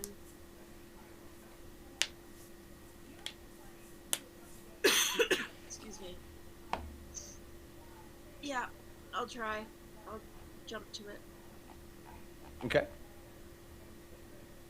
If I miss, I'll teleport. Then let's get a nice dexterity save for you as you leap down and try to catch onto the edge of the sarcophagus in the cargo hold. At this time, meow, just an athletics check as you're climbing up. 12. Okay. You're able to sort of catch your fingers on the sides of the sarcophagus. Judging from what you can see. Oh no. It wasn't the game. Wasn't tabletop. It was the Mind Flayers. Interesting. Is that about having your task manager open to see your resource usage and I performance? have it. It has been open. But I do also have to flick through a lot of pages here. You do manage to grab hold of the sarcophagus. There is a weird type of writing all over the side of it, and like your foot where it's resting, it can sort of feel this like notch on the lid of the sarcophagus. It's almost shaped in like a T formation. You can't quite get necessarily a good look at it the way that you're hanging now, but it's got some sort of indentation. And then let me double check. Meow, athletics check. Oh yeah. 30-20. You're climbing pretty nice. You're making steady pace. You get about 30 feet up within the 6 seconds that it took her to jump. Anybody else climbing up? Or are we... Yeah, I mean, plan is to board the Mind Flayer ship and take them from behind, so... Colt's going up, sees Avacyn pop in there looking for the girl, and, you know, if they make eye contact, give her a head nod that she has a good idea, and he'll pop up. Okay. Yeah, Belle's also climbing up. So, Parkour. Excellent. Now I believe Meow's goal was to at least attach a rope somewhere. Yeah, he would look for anywhere that I could tie a rope and throw it down. Okay. That'll be a 50-foot length. So are you trying to go all the way up to where the Mind Flayer ship is and rope there? Or are you roping lower down? No. This would be roping onto the ship that's hanging. Perfect. Okay. Because that all the way up would be too high for it to reach Correct. down. Yeah. All right. So then I need athletics checks from anyone beginning their climb. Avacyn, what you doing on the inside? Does the sarcophagus look like anything that I remember from like my dreams? It looks like it's made of chatelaine.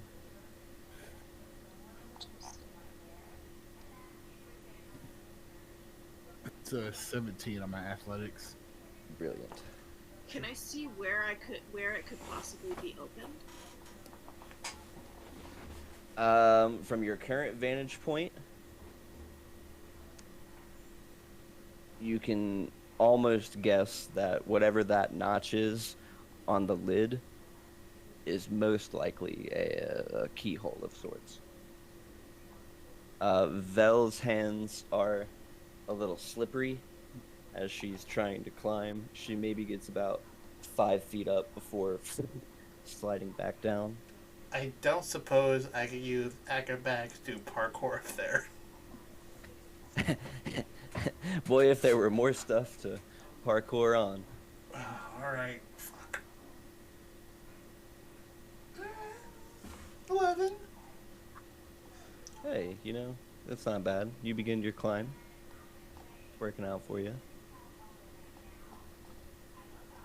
Vel, you can go ahead and roll again if you're going to try again, if Vel isn't defeated. There, and you're beginning your climb as well. I have the rifle slung across over my shoulder. I've already... You ready to roll a gig? Sorry, guys. No. I was just letting you know that you are ascending. I'm announcing. All right. Do I see anything in the room that looks like it would be a key? Not really. There seems to be a cracked open crate of iron down at the bottom. A lot of metal down there, but nothing generally that looks like a key. Again, the indentation that you're feeling is almost T-shaped. Yeah. Can I cast Locate Object? You could. Okay. I'm looking for... I'm gonna do that. I'm looking for the T-shaped key. I'm looking for the key to the sarcophagus. If it's within 1,000 feet of me. So let's see. The object in question is about 40 feet below you and attempting to rise. It seems like it made it 5 feet up and then fell. Aha. Interesting. Alright. So, I tried again and I got a 3. Meow, at this point you'd be able to get to a point to try to tie. Can I get a dexterity sleight of hand for not tying?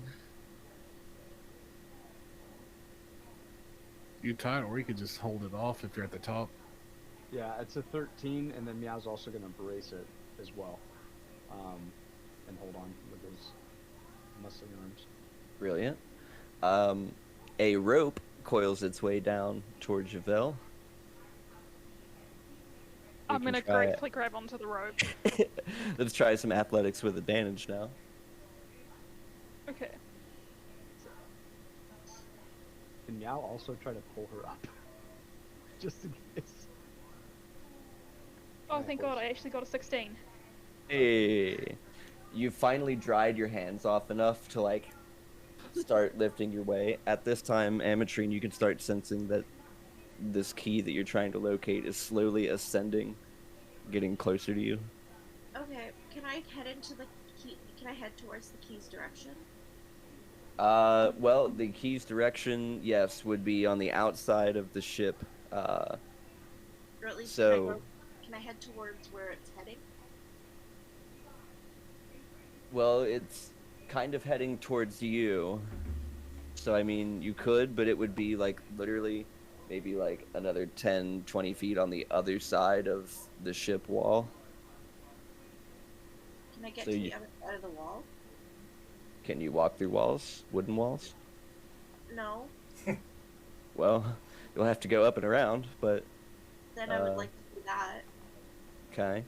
It's going to require you to climb up, make your way to that same ladder that ladder will be easier. So athletics check to try to pull yourself back up. Yeah, that doesn't. That sounds kind of difficult. Can I just teleport?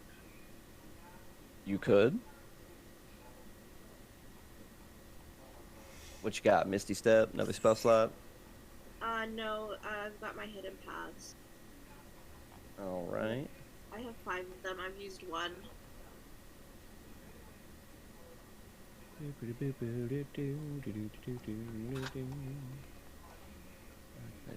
See, so yeah, basically right up top to the trapdoor again, to where you can see the locate object spell is basically pinging Vel. There's an item on Vel's person that is pinging the locate object as she's climbing up this rope to meet you at eye level. Vel, do you have like a T-shaped key? Not that I'm aware of. Those of you that are climbing are about 60 feet up the wall now. A hammer's kind of T-shaped when you think about it. Do you pull it out? Yeah. Is that what's pinging? That's the one. Can I borrow it? Yeah, hang on, I'll get to you in a second. I'll bring it back. Yeah, no worries. I'm gonna hand it off to her. Wait, is she right next to me or is she above me? She's like over to your left at eye level. Oh, okay, yeah, I'm just handing it over. Okay, I'll grab it. She sort of swings out and you extend off the rope and you hand off the hammer. Amatrine, you grab a hold of the builder's hammer and your forearm begins to burn and itch as a sort of coiled dragon symbol appears. Oh shit, I forgot to tell you, if you touch the hammer you get a cool tattoo. Factually accurate. Let's see. You have gained for free the aberrant dragon mark feat. And let me just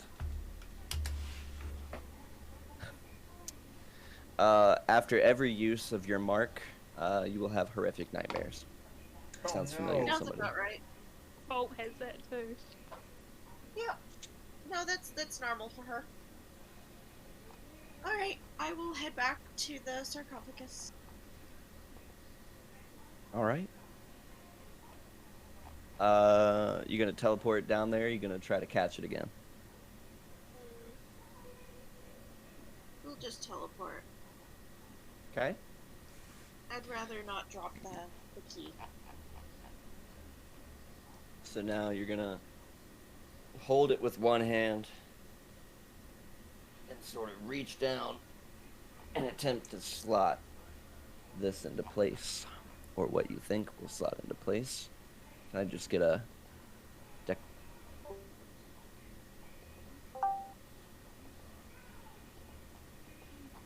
Goodness gracious. Something to We do with call the dexterity. fire. Let me get a dexterity sleight of hand check. Why does it have to be dexterity? Because you are dexterously trying to manipulate an object. Can I use inspiration? You can always use inspiration if you got it.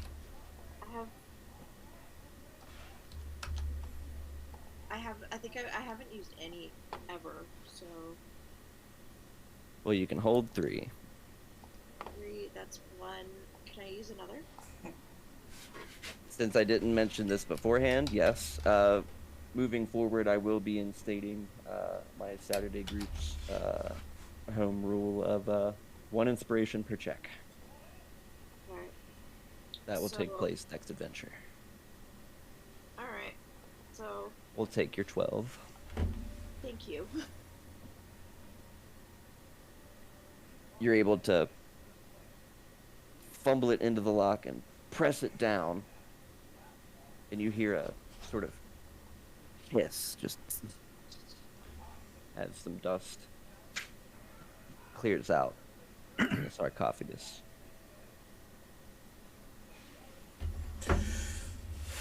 The ship begins to right itself as it slowly begins to rise.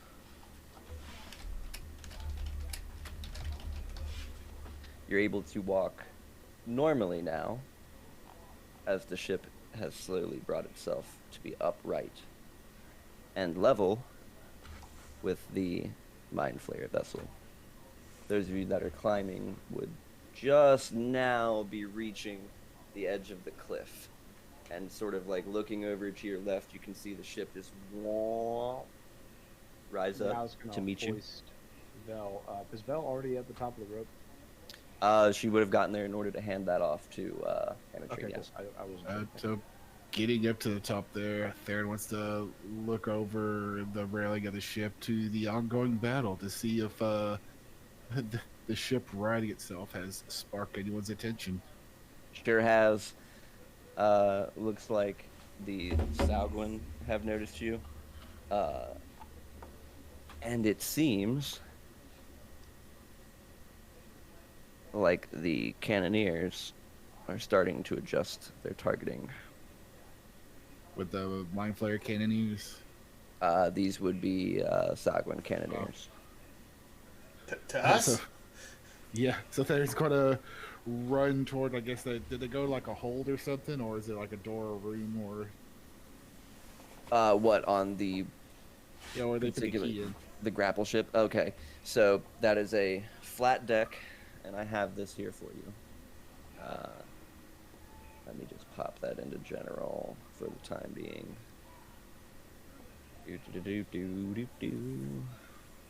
Blink. So, the left image is the underneath, the right image is the top deck. Just behind the last ballista is that gate that reaches down to the bottom deck. Okay, so where do we climb up at? I guess toward the You back would be there. entering in towards the, from where you're at on the cliff, it'd probably be easier on the central fin, on the right side. Well, I guess what I'm getting at is, do I know where the rest of them went, so I could go in front Oh, of yeah. them? Yeah. This would have been seen as you would be climbing. Alright, I'm right over there, I'm like, you've gathered quite the attention out there. It looks like our friends that Umbria has sent us, they're starting to aim their artillery at us. We should probably get going.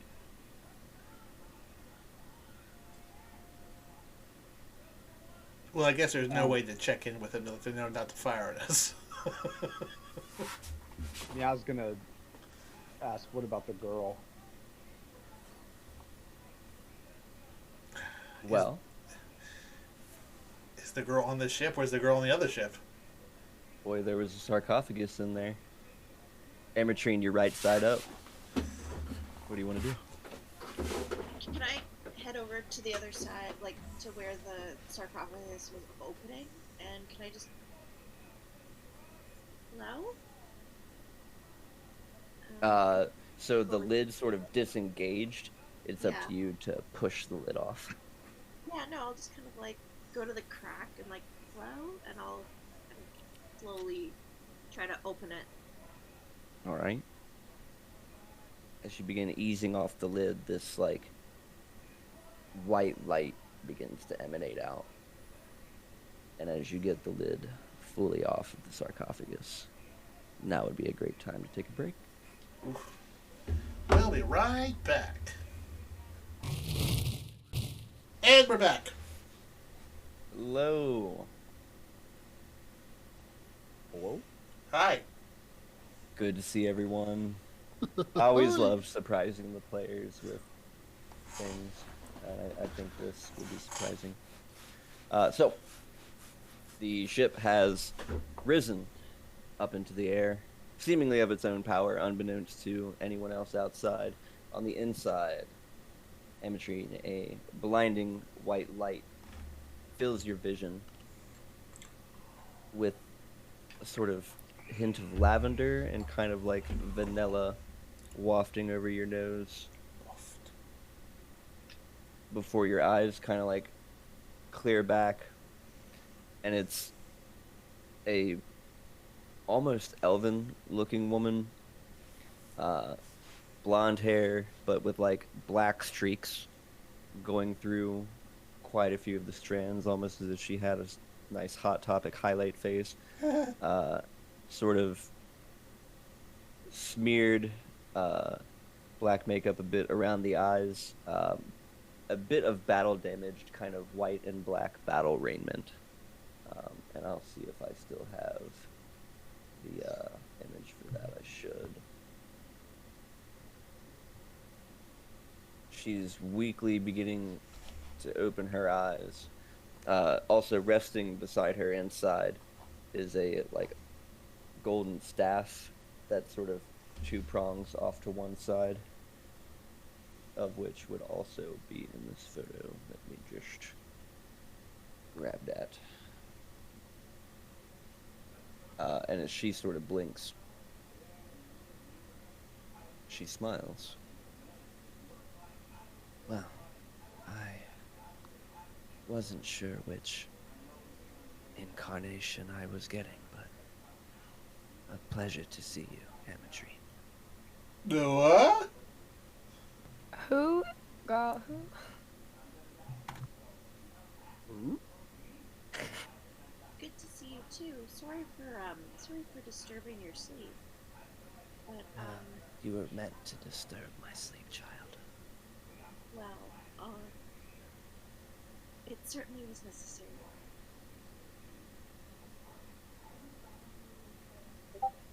He sort of blinks and goes to sort of sit up the first time in who knows how long. Refresh my memory here. There's a battle going on outside, yes? Yeah. Between the Mind Flayers and some frog people from, sent by Sea Goddess. Oh. Her eyes are still sort of squinting, and she's kind of like rubbing her temples as if she's got a major headache. Right. Well, if you want to make it out of here, the smart play would be to make for the helm. She points off down the hallway. Are you okay? This has been the first time I've been awake in, well, a very long time. I understand. Sure you can relate. Take your time. I will need a moment, but I will join you all shortly. Of course. And please let me know if there's anything I can get for you. Would you like some water? You know, I think I just might. Give her some water out of my water skin. Meanwhile, on the outside. You want some coffee? Val sending the message spell to the people left behind to get out of there, follow the ship, something. At least get out of there. Okay, Belle's casting message, Theron. Theron kind of like dives down like on the deck, but like peeks over the edge where you can see the pool of water, and does his little vocal somatic hand gestures, and then cast major image on that pool of water to make a 20 by 20, I guess, foot size image of Gravemind. Like you first see like the little tentacles writhe up and kind of like go over the edge of the pool. Then looks like it pulls itself out of the water. It's going to let out a big roar. Meanwhile, Excellent. Meow is expertly folding up his rope, one over, one under, one over, one under, just to make sure it doesn't twist. Neatly placing it back into his pouch. Can Colt see a Mind Flayer from where he's at? I would say that from where you're at now and let's clarify where that is. Where are you? I think I'm on the Last deck of the Mind Flayer ship with Theron and other folks who climbed up, or did we end up You on... guys would have just made it to the top of the cliff face. If you're gonna try to climb the nautiloid, that's maybe like another 40 feet or so, climbing up some of the tentacles, which should be easy. But I wanted to give you the option, and, you know, as we do things, we're, you know, stop gaps in time. Yeah. So when I ask you guys these questions, it's not to like catch you in anything. It's to be like, okay, as this has been happening to someone else, what were you doing? Like, so this is your opportunity. As Colt was seeing the ship sort of right up, was he continuing his climb over the cliff, or did he think twice? Are there folks coming with me, or did everyone step? Because Vel had moved over to hand the hammer ship to Ametrine. Ametrine is on the inside. You assume she's okay. Yeah. Is Meow? Or maybe not. That's up to you, I guess. She would have said something. I have faith in her. Is Meow, Theron, and Elian coming up the cliff with me? Yeah. Anyone who was climbing Yeah. would have reached this point at the same time. Okay. So I'm kind of going round robin and being like, you know, Elian, are you Do I- climbing? Do I see Meow has started wrapping the rope up, for example. Yeah, do I see the Mind Flayer from my position on the cliff? Currently, no. Okay. But that is probably due to positioning more than anything. If he were to walk off to the side of the ship, you would see him, because you can see, like, the side of the battle deck there of the nautiloid. Okay. The only thing that Colt would do is if he sees this cannoneering crew about to turn on them, he would probably very publicly pull up his rifle and take a shot at a Mind Flayer to show them that they're attacking them. But if there's nothing there, then he's going to look at everyone like, what are we doing? We jump on the ship or going up higher? For reference, once again, the nautiloid. I'm sorry, what's that? Misunderstood her. I guess I was climbing the cliff, not climbing the ship. If that's what you wanted to do, yeah. I'm basically going the next round of initiative, as it were. Yeah. But, like, when I'm doing crazy, not actually initiative things, I gotta, like, remember to come back around and not do too many steps for one person. Because right now, Amatrine's having her conversation in the cargo hold. So, was anyone else making their way from the cliff to the ship when they saw it rise? Yeah. Or were you continuing your battle plan initially of heading up to the nautiloid ship? If Amatrine's in the ship, I think I'd want to be like, oh shit, if something's happening, she doesn't have any backup currently, I want to get into that ship. Okay. Colt will continue to climb and follow the plan until they get to the point where, unless everyone else jumped on the ship, that he would probably be the last to jump onto there.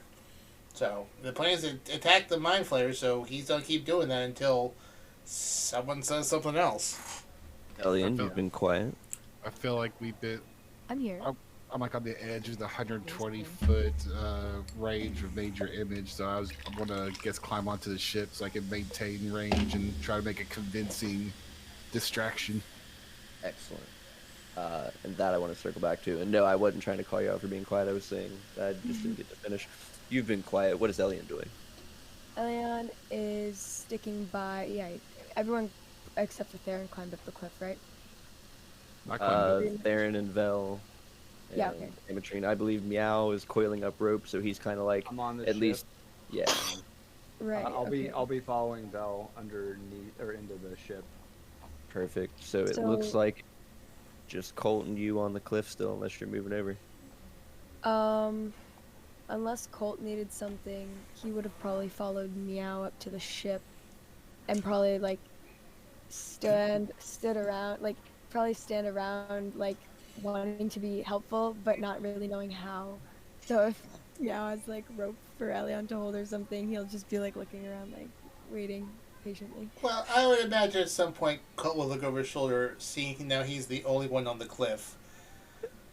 Take a very deep breath, sigh softly, crack his neck, and then I guess pop down onto the deck of the ship gracefully. Okay.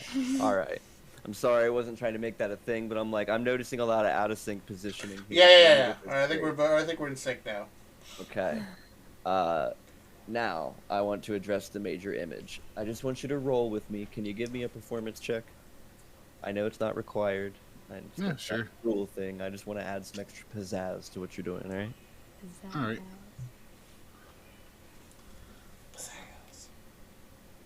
That would be 17. Cool. So, your major image is in fact completely authentic, including the stench, but you were able to replicate his, like, the modulation of his voice to a point where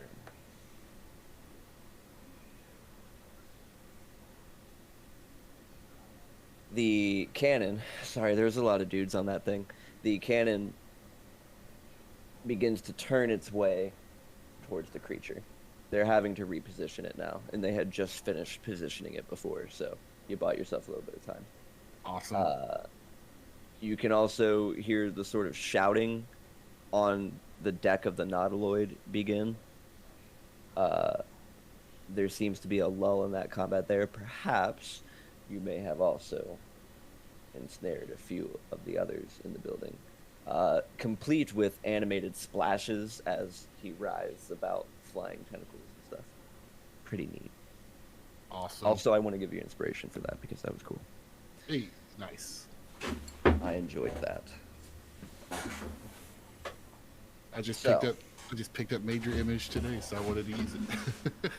Well, look at that. Very nice. So do we change our plans? Meow just kind of shrugs. Plans kind of changed when those cannons started pointing at us. Okay, okay. Is there a way out of this cave? Is there a way into the ship? Well, Amatrine's in the ship. There's probably like a hatch or something. Yeah, there's a hatch in the very backside with a ladder that goes straight down. What about the grapple? There is still a grapple on the back of the nautiloid ship. We're still attached to the other ship. Points. It is now a point of the nautiloid, the back of the nautiloid, which looks sort of like a snail shell.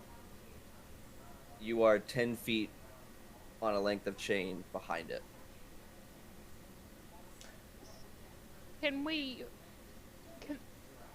Do we want this to be attached to the nautiloid? Probably not. Ideally, All no. right. So can I cast shatter on the chain? Let me destroy it? let me refresh myself on shatter. To be clear, you can cast anything at any time. I don't mean to be cagey, but if I start telling people what things will do ahead of time, that almost defeats investigative purpose. Is there a pin on the chain? Something we can just pull free? The ship looks like it was designed to use that chain. It's not out of place on this vessel, but you guys have never seen a vessel like this before. So this ship might have deliberately attached to the nautiloid. But that could be easily inferred, yes. Yeah, so I might just actually, instead of before casting, I might ask Colt directly. I can cast a spell that will shatter the chain. Is that an okay thing for me to do? Keep that on deck. Colt's gonna look. I want to be clear, you don't have to ask me permission. That was my whole point of this. Like, don't ask me permission, just do it. Are there no controls on this ship? I think we need to get inside the ship. I would say Colt would. Are there any weapons on the deck of this ship? Bunch of ballista. Okay. I believe a total of 5. Maybe Colt, total of 4. Let me double check. Colt's probably gonna do a quick whistle and say, 4. "Okay, how's about we figure out how to get this ship higher? We man these ballistas and pepper that ship of Mind Flayers death from above. For those, and then we just rain death on them. If those goddamn frogs aim at us, we blow them up too. Sounds good. Someone Bell's immediately gonna go to try and figure out one of the ballistas. Someone. Okay. I literally just spit coffee when you did that. Sorry. Oh wow, that's hilarious. Colt's gonna yell down. Colt's gonna yell Did I down. destroy the chain? You know what? No. You know what? Ballistas. Colt's gonna fire with fire. Colt's gonna yell down to the deck. Avacyn, if he can find controls down there, try to get us up higher. Okay. I have no idea that you have a friend down there, so I'm going to just, I assume you're down there by yourself. And then Colt's gonna go to the ballista and load it and get ready to fucking impale a Mind Flayer. Okay. Whoa. Know how this ship works. So now we have caught up to Ametryn's conversation with Avacyn. Do you think a greater restoration would help you? No, not at this time. Colt's voice booming down. Ametryn, find some controls if there are any. She looks back up at you. Just down the hall, very final room. We'll disengage the chain. You'll have to pass through the bridge on the way, which is an important thing. I know there are a few gifted spellcasters amongst you. One of you needs to sit in that chair on the bridge. And one of you will, but spoiling the strands of fate is not something I do lightly. What does that mean? That means that there's a great likelihood that I know which one of you will sit, but I won't tell you. So, in order to move the ship, I have to go sit on the bridge? A spellcaster, yes. Well, I guess I'll go do it. But first, Mr. Taylor was asking about controls to reduce the witch. I believe just now Valhalla is currently trying to devise a way to destroy them. Right. So, I guess my question is how do I get that to work? Oh, there's a switch. Yeah, just through the hallway there, past the bridge. There's a bit of a apparatus. Just pull the release. Okay, thank you. She kind of nods and points up top. Things are restless out there. Everyone's on edge. Sounds like Back it. up top. I will follow instructions. You are loading the ballista. Yep. My whole concentration. I think I will join and load up one as well. All So right. Is there one neighboring his? There I are think I will three quickly on the cast. front. Oh, sorry. No, go ahead. I'm just gonna quickly cast a message spell to ask Ametryn, is everything all good? Do you need any help down there? Everything is grand. So there's 3 total? There are 3 up front and 1 in the back towards the rear hatch. Gotcha. So yeah, 4 altogether. Yeah, I would man the 3rd in the front. Look at both those.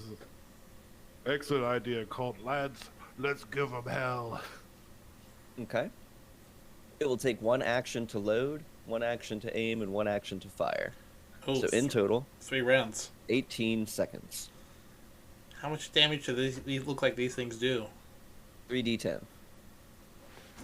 Out to an effective range of 120, extended out to 480. So you have a possibility of shooting anything within range, yes.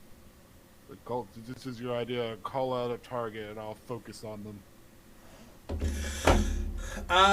Okay, well, we need to get up higher because we can't see what's on the deck of that ship yet. And then Colt's going to yell at Meow, who's at the back of the ship? Who's bending There's the... 3 at the front and 1 in the back, I think. Yeah, I'm I'll on be in the back if you want. the other third, the 3rd one that you guys aren't. I think Colt will say, whoever's at the back of the ship, if that cannoneer crew takes aim at us, take him out. While they shoot, just mess up their cadence. Alright, so if it takes an action to aim, an action to fire, load, an action to shoot, surely we'd just have like 3 of us around one cannon. That's right. And that, to me, also deserves inspiration. Because like I said, tonight's a celebration. 1 year of the Longshots is handed out. Yes, if you were to divide your actions up amongst a ballista, then yes, you could fire it in one round. One of you could aim it, one of you could load it, one of you could fire it. Yeah, so I reckon you 3 at the front just choose one. I'll go help Amateurine. Yeah, we'll load it. Whatever she's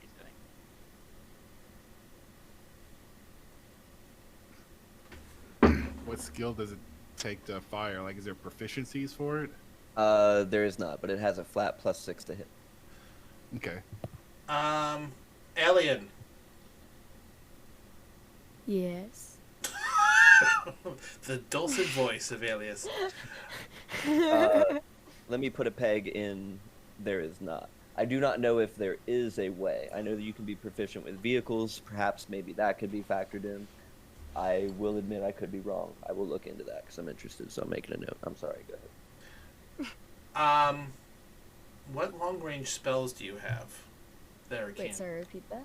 What do you have any long range cantrips? Let me check. Like all of them now. Yeah. I mean, Like, as in, like, attack thing? Well, I'm just saying, I have a musket. We have an extra person up here. Whoever is left over should be taking shots. Are long range, pretty much. Alright, how do you feel about hitting things at long range next to a ballista? I can do that. Yep. I'll tell you, okay, this is what I'm thinking. Why don't you join the ballista crew? Let me get my musket out. If we get within 40 feet of someone, I can do extra damage. I can get up to like 240 feet away. Yeah. Yeah. All right, if you I think Alien's up its long range. Okay, if you can do good damage at range, then all right, fine, let's do this. I'll do the long range with you. No, one of us has to be on the ballista. Okay. For a 3-man crew. Or Amatrine said she was fine, so maybe you two could both do long range, and I could help with the ballista. Okay. I was just thinking we didn't want to leave her all alone down there. I can do it alone, but okay, well, yeah, you join. Okay, Val, you join the ballista crew. Alien and Colt will be, I would say, 10 feet on either side, picking off who they can with their attacks. So, alright, I'll just blast us have a range of 120 feet. I can cast mine that is 240 feet. Yeah, I can cast that too. Cool. No, I'm not. I don't know why. Oh man, Eldritch Blast all around. I love it. Yeah, that's true. You come and start blasting. It's at this point, I think we've all gone around, right? We've all chosen our actions. Elian, you're joining up in Ballista Crew, and you guys are getting ready to aim rack fire. Mm-hmm. Okay. For ease of use, just for the record, these ballistas up on the front are sort of box munition type. They are preloaded with 10 ballistae in the box. The loading action of this is racking it back. Gotcha. Just in case you guys were worried about going and fumbling around for ammunition. Yes. So, your target with the ballista is Mind Flayer. A Mind Flayer. Okay. Absolutely destroy this one creature. Wait, so do we see one yet, or are we still elevating? What's the deal there? You are currently at the back of the nautiloid, which means that all you see is shell. You can't even see the front deck from where you are. But I take that to mean you are holding your fire until you see said Mind Flayer. Well, to do this... Oh, sorry, go on. To do this, you would have to navigate the ship out from behind the nautiloid and come off to the side to go to its broadside. You guys are basically stacked like this. You would need to come out that way. Well, since we're not immediately firing, after that one ballista is loaded and ready to go, Theron's going to start loading up another one. Fair. And Down below. If time allows, load up the third one as well, unless Meow takes a hit and loads up the third one.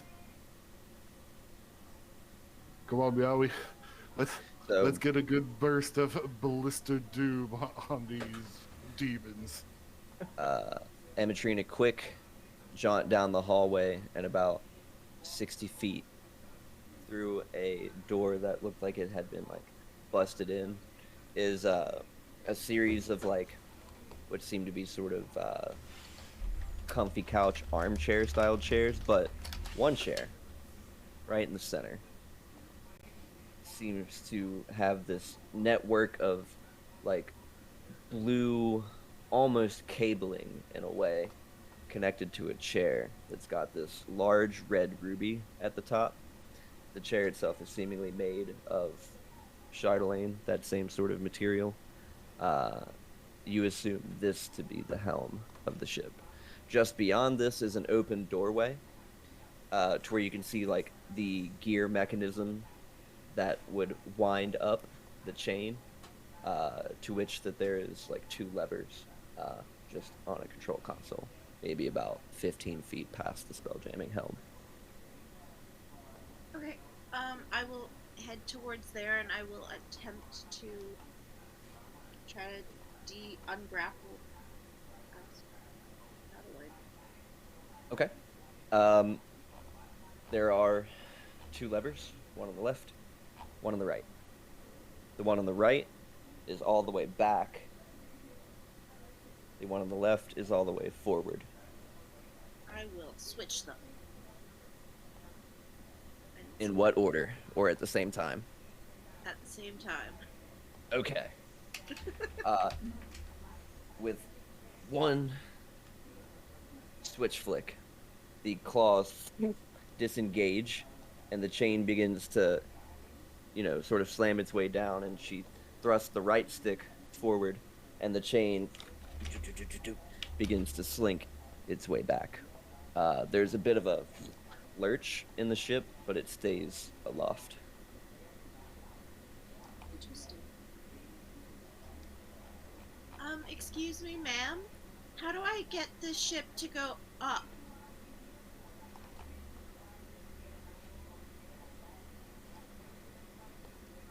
In your mind,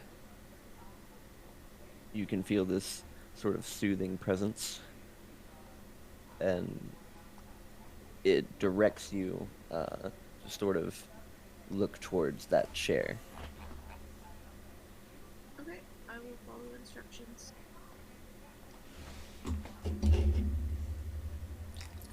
When you sit down, how many items are you attuned to? 2. Okay.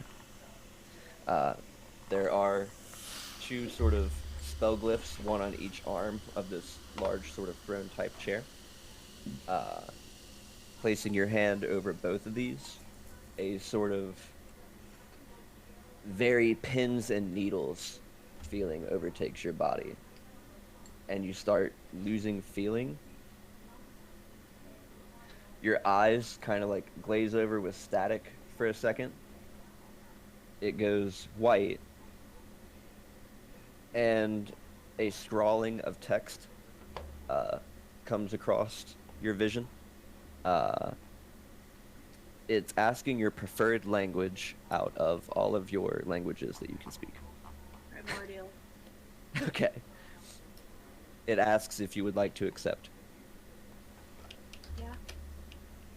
Yeah. This next box talks about terms and conditions. I skip it, don't read. You go to skip, but it requires you to at least read or scroll the entire paragraph. Rust.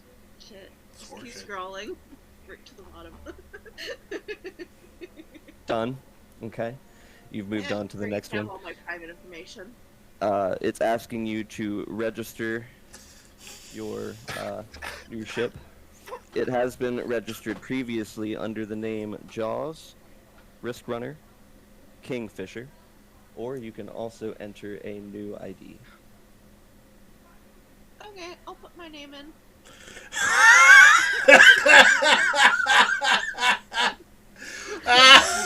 416. What? It asks, are you sure? Yes. Oh boy. It says, thank you. Your vision is now not that of Ametrine sitting in the chair. You have 360-degree vision, as if you are the ship. Oh, this will You can go well. see as if you, Ametrine, were standing with your face looking out at any particular part of the ship. You are having the trippiest out-of-body experience you've ever felt. And instead of your limbs, you can now move this vessel in three-dimensional space. It has a movement speed. Yes. I'm pretty It sure has I've a fly speed of before. 35 feet. Okay, I will. Colt told me to raise the ship, so I'll raise the ship. You guys have just finished racking the third ballista up there. Do I feel do I feel everybody else on? Yeah, you feel people walking across you. Oh god. I'm just thinking about like if you go through the entrance, the manholes, we're just feeling people go into you. Into my butt? Yep, basically.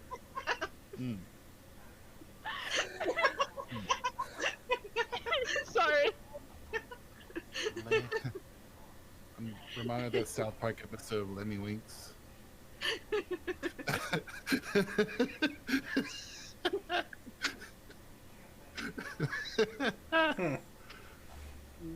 So, those of you on the outside can feel the ship sort of begin to move upwards. But we need to be. Has the chain been retracted yet? It has. You watch the chain disengage and pull up. Okay, but we need to be swung around to take shots at the Mind Flayers. Right? Yes. Spell Ametrine. Any directions Colt wants. I think Colt's going to be musket in hand on the bow of the ship, and sort of like swing us around. Everyone, get ready. Ametrine, you. Not only can you hear Vel as she talks to Body Ametrine, but you can hear everyone on the deck as if they were speaking right next to you, or as if you were right next to them. Can I try communicating with them? You can try, but you haven't found a good way of doing that yet. So come out like Tugger. Oh, Cole. Can I try using... Can you what? Can I try using my telepathy to Colt? And see if it's similar, if it's a similar mechanism? Keep it short. Because it's probably hard to concentrate when you can't feel your body. But I'll give you bonus points for being able to make eye contact with him because he's standing on the ship. Hi, my love. Hi. What do you need? Swing us around, keep us high, so we can shoot down at whatever's on the deck. Okay. And then keep an eye on that cannoneer crew down there to make sure they doesn't surprise you. I will follow instructions. Cool. Sorry, out of character, just curious. So Ametrine can control the ship. Can she control things like, I don't know, the ballista bolts? The ballistas? Good question. But to answer that, Ametrine, doesn't feel like you're connected to any of the weaponry. Oh darn. Just everything I do else. like that though. Yeah, literally everything about moving the ship, and you can see everywhere on the ship, including all of the rooms. Man, I'm getting some like crazy outlaw star vibes from the way the ship's controlled. spell jamming helms are weird. Can I see outside of the ship? Like, can I? Yeah, absolutely. As if your face were plastered on the outside of one of the walls of the ship, like you.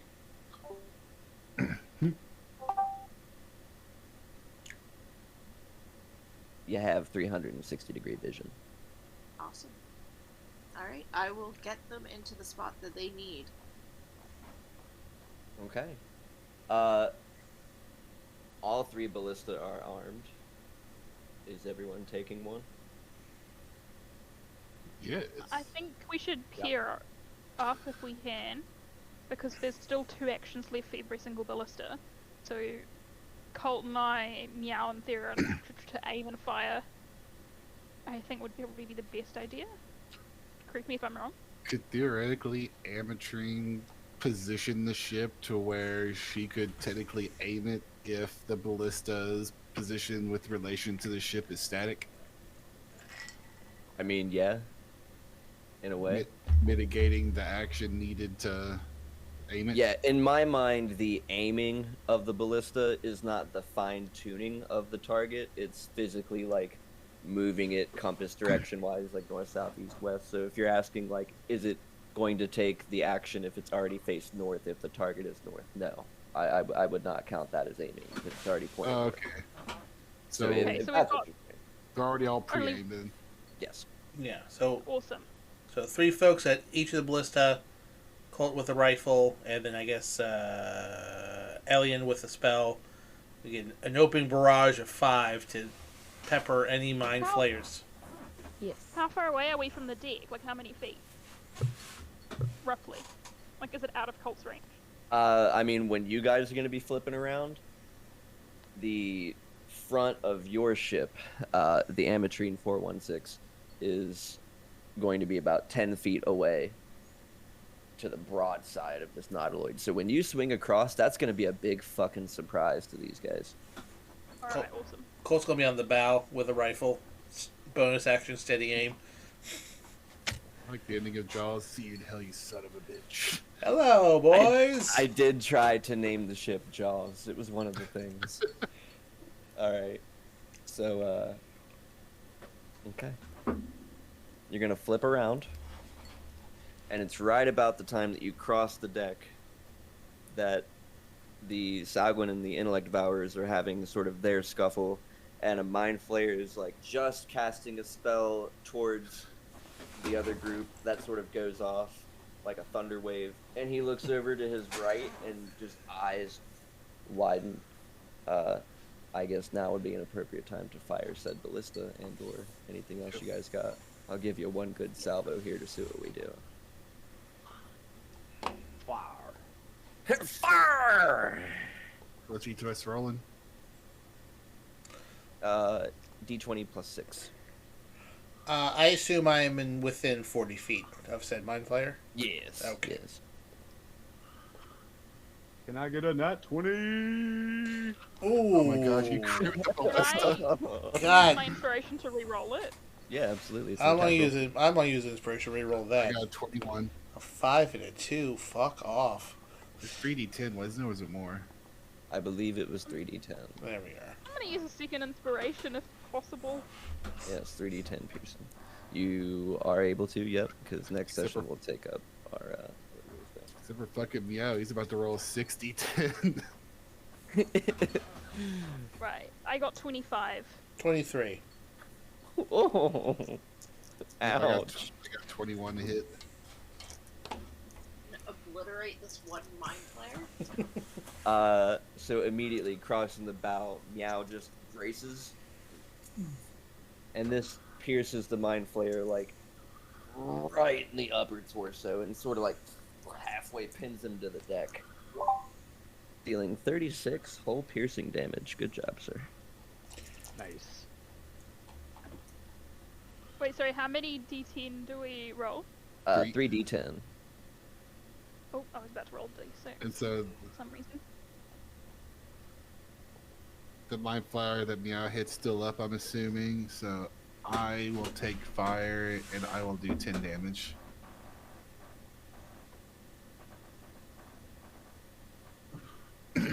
I don't know where mine's pointing, but it does 7 damage.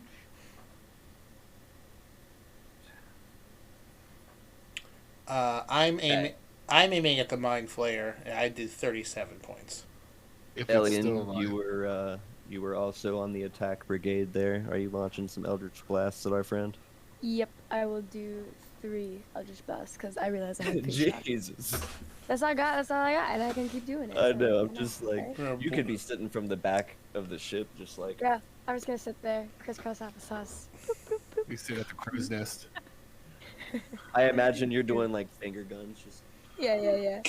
First one. Spirit 19. gun. Oh, do I get? Oh no, I'm not near. There, am I? suppose you could be. You did want to walk up initially. I was just saying you could be in the back.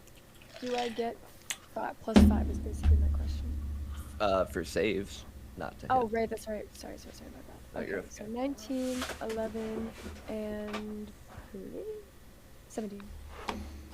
All right. 2 of those are gonna land. Alrighty. Wow, actually, get out of here. 6 damage. What is wrong with this? Okay. So all at Oh, once, sorry. Meow's ballista spears him to the ground. The 2 other ballistas spear the other side of him. He obviously can't move, and he's looking pretty torn apart. He goes to reach up and touch one, and in comes some Eldritch Blasts that just crack, explode. He's meat paste. Nice. Great teamwork, guys. How has Also, that I affected really their morale? Or go. The intellect devourers seem to have been very confused now. They're not doing well in their battle against the Salguin. The Salguin, on the other hand, most of their ranks started heading down towards the grave mind. Those that are left on the decks are just like slaughtering the intellect devourers and like looking at you guys slack-jawed, wondering what the hell they're gonna do. They're gonna die. can I yell Umberly Centas? You can? Like just scream that at them? Yeah. So they know we're on their side. Thumbs up. All right. They could be mimicking me, or they are all born. Great.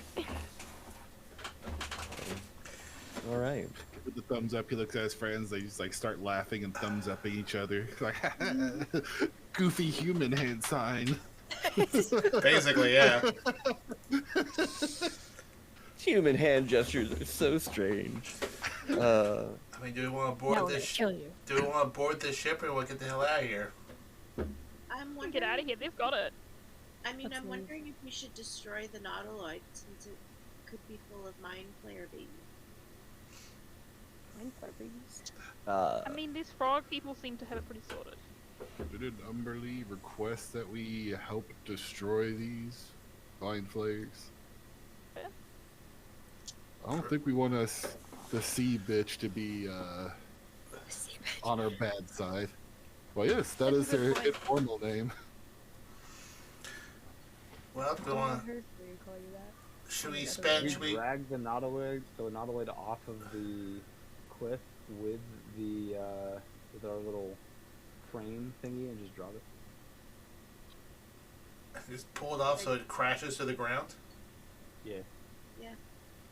Oh, hell yeah. Let's do it. Let's do it. Can Amatrine control the claw, or does she need someone to come down and do that? Need someone to come down there and do that. Oh boy, Meow, Oh, Meow, here's an well. opportunity to be a sky sailor. Go meow. Go meow. Yeah, Meow, could you help me out, please? While he, You're in your mind. Yeah. I feel like while he's, Yeah. I think while he's doing that, we should reload as many ballistas as possible. That's what I said. I'm Yeah. gonna be reloading, and Yeah. I guess since aiming is a large adjustment, we don't need to do the aim step, so it's just reload fire. I mean, yeah. So long as it's pointed in the general direction of where you need it, absolutely. Sweet. I would say that once them all reloaded, depending on how much time there is going on here, Colt would be taking shots at intellect devourers. So however you Feel want, free. yeah, however you want to work that into the story, he would be assisting these frog folk with the intellect devourers and taking steady aim sneak attack shots at intellect devourers to burst them until something dangerous came along. So, bam, bam, however many bams you can get in. Bam, All right. Bam, bam, bam, bam. I'm just refreshing. I'm just gonna telepathically ask Meow to come find me, and then use the ship, like maybe if there's like lights, just to kind of like guide him towards where I want him to go. We're gonna canonically install some runway lights on here. I like it, or like cabin lights. Yes. I enjoy this. Sure. Yeah. Yes, Meow, come inside me and pull my levers. After dark. Meow's a one-woman kind of guy, okay? So, well, Meow will make his way downstairs then. Does he pass this random... yeah, you're literally heading down the ladder, and you look off to your left behind you where there's this just white-haired, elven-looking chick, like, leaning over, hand on her staff that's just sort of rested over her shoulder, and she looks up at you. Hello, Meow. Controls are down the hall. Meow does not respond. He just kind of like gives her a weird look and just walks down the hall. I kind of want this ship to be like in Man of Steel when Russell Crowe was like the hologram just popping up in all the hallways and Amatrine's just popping up pointing me out to go to the right place. Maybe eventually, but I think for now it's just like cabin lighting. I'm imagining just the $1 Million Man running theme is in the background. Do do do do do do. As he's walking closer and closer to the You're passing through the bridge, and you can slow-mo see Amatrine just sitting there, eyes closed, but eyes kind of twitching a little bit as she's maneuvering the ship. She's going through REM.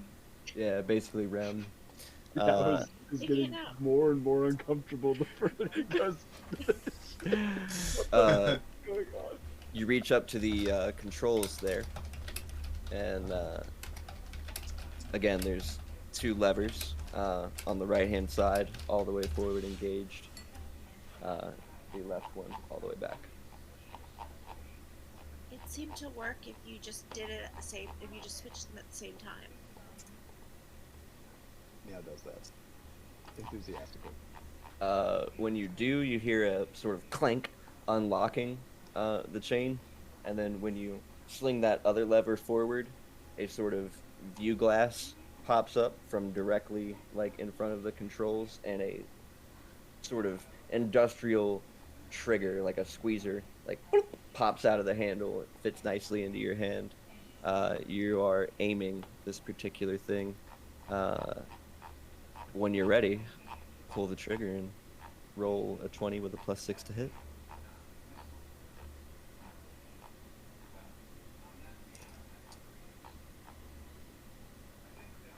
One moment. I'm going to spend luck. Somebody picked the lucky die. Oh yeah, I did. Once I find it in my character sheet, one moment. Okay, spend lucky to re-roll.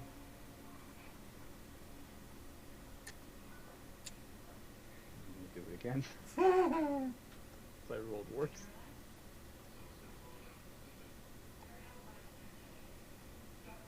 Boy, oh boy. Jeez, I'm gonna do it one more time. Wow. I'm the lucky person in the world. Oh That's boy. 20. Oh boy. It only took 4 attempts. Oh my goodness. Oh boy. Okay. Oh boy. Alright. That's gonna be 4d10, so roll it as a crit, 8d10. Piercing damage.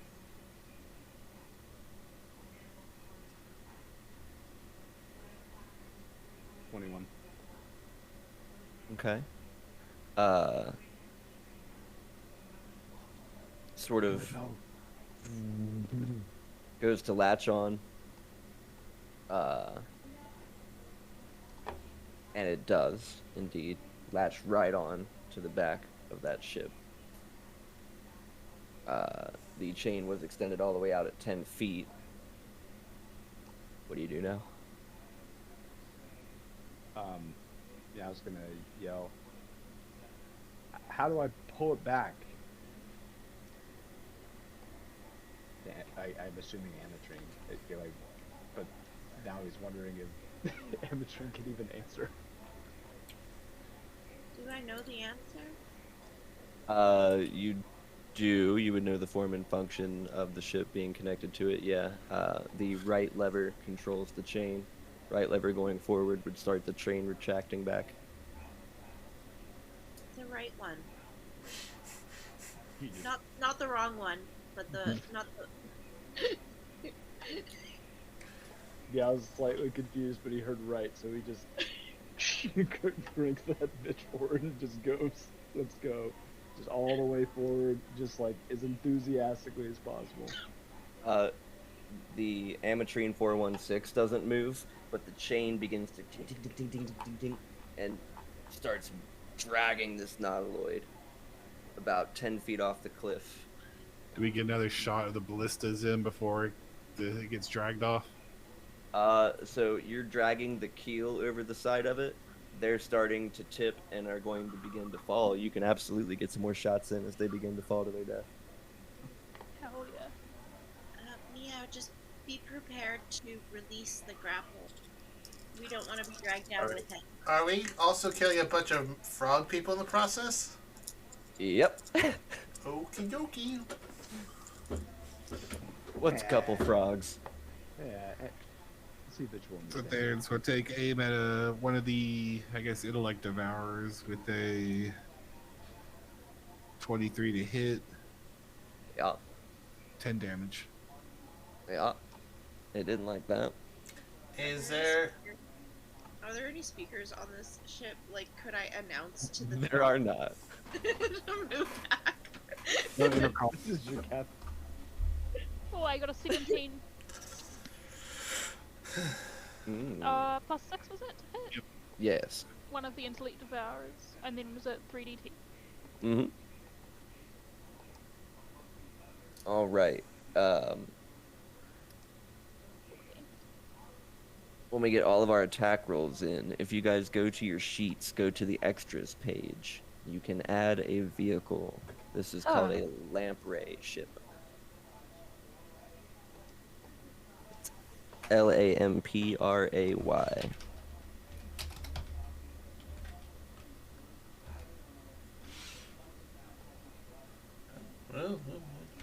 This is so fun. Vehicle? Yep. Ah, I see it. Oh my. I also see It's a big boy. That's so fun. You guys are pretty much melting everything you're hitting, and the resulting cascade of enemies is 100 feet down, so, 10d6. I love it. Which just That's for so fun. shits and So giggles. many It's a neat ship. things.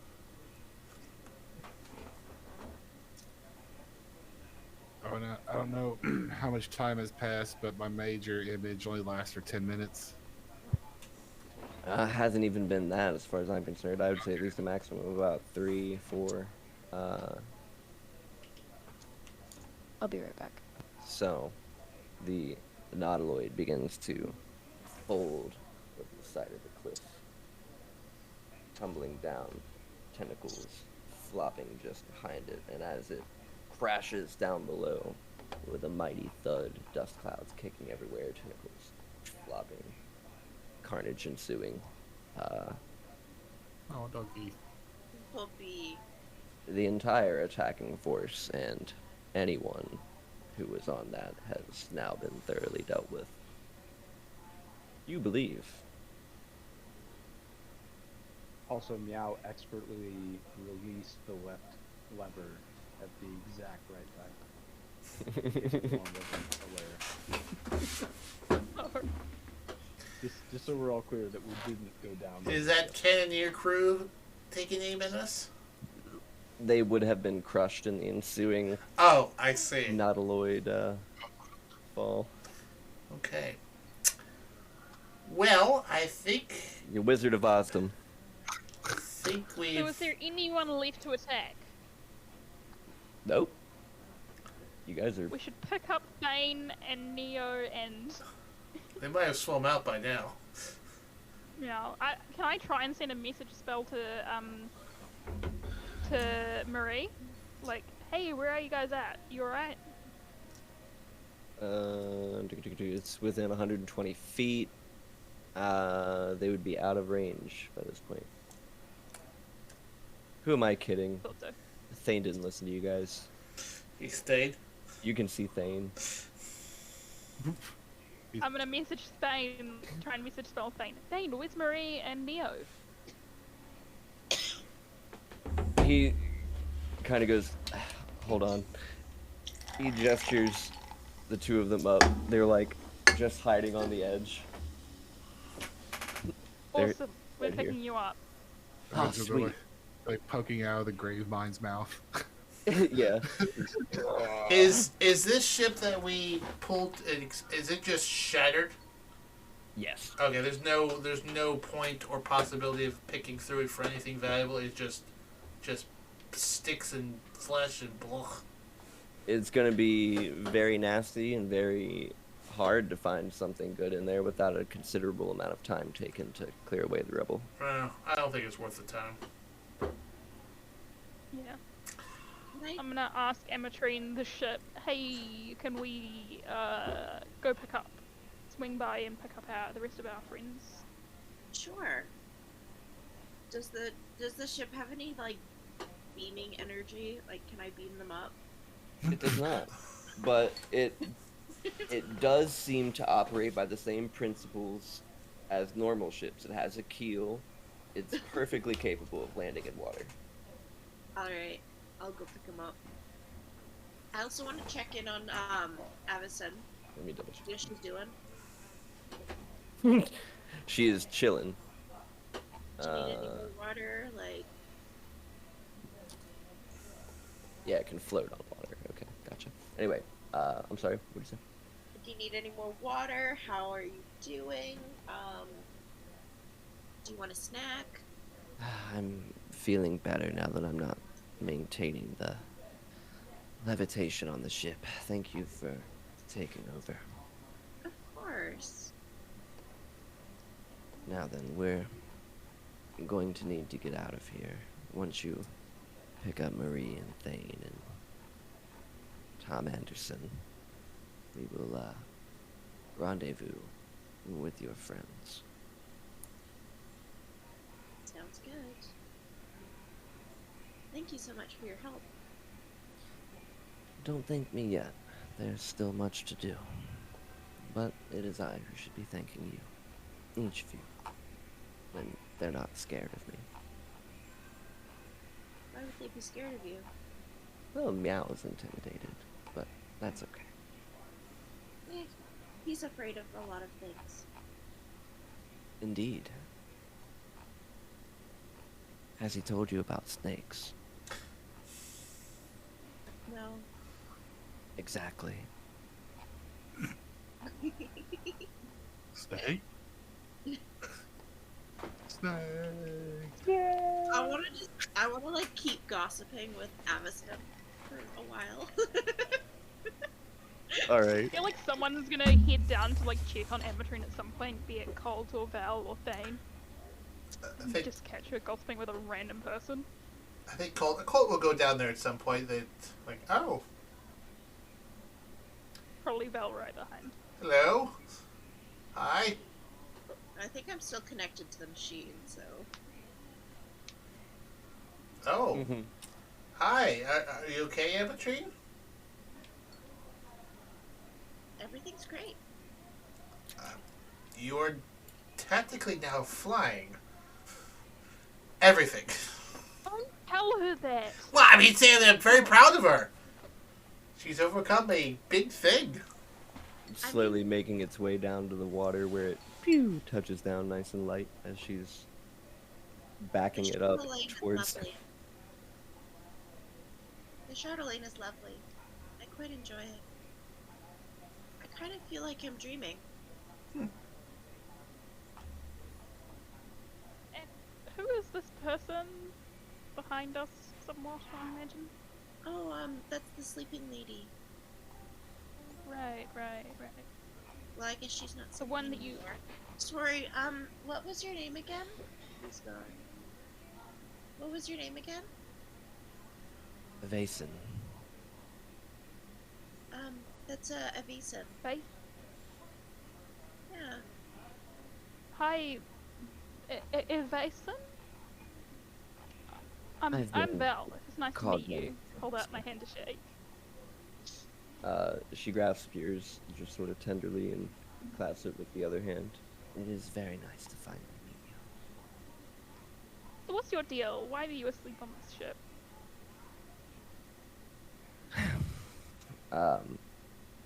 She sort of taps her staff onto the deck of the ship, where there's a bit of white light that then starts to almost do like a holographic kind of light show, a more flashy form of minor illusion, which this large sort of planet-sized city is indicated. A few millennia ago, Ravnica existed as not only a seat of my power, but a centerpiece for those that wanted to explore all realms and be free to go where they chose. Some folks did not like this and thought worlds belonged to them alone.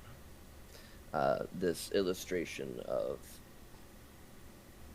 the planet Ravnica sort of like slowly darkens from one end as if like being poisoned. One day, a torrent of meteors come crashing down. Of course, because I was away, I left my guild pact in charge. However, he doesn't maintain the same barriers that I do. In my absence, most of the city and the planet with it was destroyed. She's sort of now gotten to the point where maybe only a small continent's worth of land remains, and the rest of the planet is sort of crumbled to dust. However, I managed to prolong his life in a way. Secreted him away on this vessel and made a blind jump, hoping that one day I'd be able to return and rebuild when, as might be the common vernacular now, when the heat died down.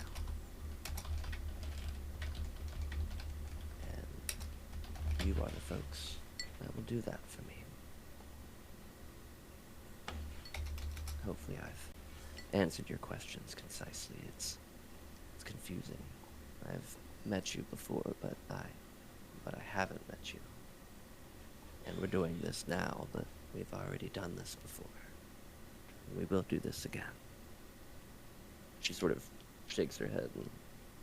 Sorry, I'm speaking cyclically. Yeah, I'm not even gonna try and understand that. I understood. Awesome. Yeah, Ametrine can be our appointed, designated person who understands. I choose not to understand. Yeah, you know. So you said that you've had another person away on this ship. Yes, although you've been familiar with him for some time. Victor? Yes. Hey, Victor! Victor! Colt, take him out of your pocket. He's always in my pocket. He can come out anytime he wants to. I was gonna bring him up tonight. I actually made like a note of them, and I was like, "Hey, bring up Victor tonight. He's gotta be here." I put him in the pocket so he can observe and watch everything. He can come out anytime he wants to. Victor, is this your friend? I mean, he's trying to sound as like fancy as possible. This is our Lady Avacyn. Show her the utmost respect. Someone has a crush. Oh, Victor, are you Yeah, holographically blushing? He is wearing nicer holographic robes than his normal attire. Yeah, he's dressed up for you, Lady Avacyn. Mm-hmm. He usually just shows up He with a has a crush. smile and a junk strap. He was Oh, always not quite, my but yeah. favorite. Damn. Wait, so is like his actual body here? Unfortunately, the results of magics that we teach at Raptus eliminated his body. What is left is what I could pull of his soul. Damn, that sucks. It is this technique that liches, as they come to be known, have bastardized. You right, Elliot? Yeah, right, Alien? She smiles towards Alien's direction. Yes, Asarak included. Not even they could unlock the secret to do this. But if they really Hey, knew, could you kill like Jezarek easily? if I chose, but I am unfortunately a creator god. I do not destroy. That is other people's job. What if you create a world in which this person does not exist? Like, That would be great. She smiles. I learned long ago that choices are best made up to the mortals that inhabit this world. alright, what if we choose to ask you to kill him? I could not comply. What if you made a weapon that could definitely kill him with one blow?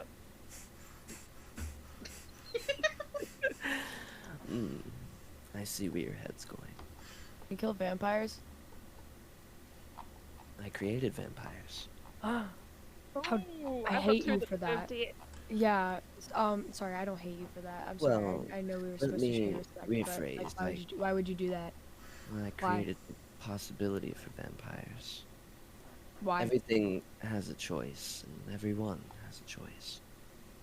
You Yeah, their create a choices are god of wrong. destruction. My better half. At one time, we were one being. Wait, is this hammer yours?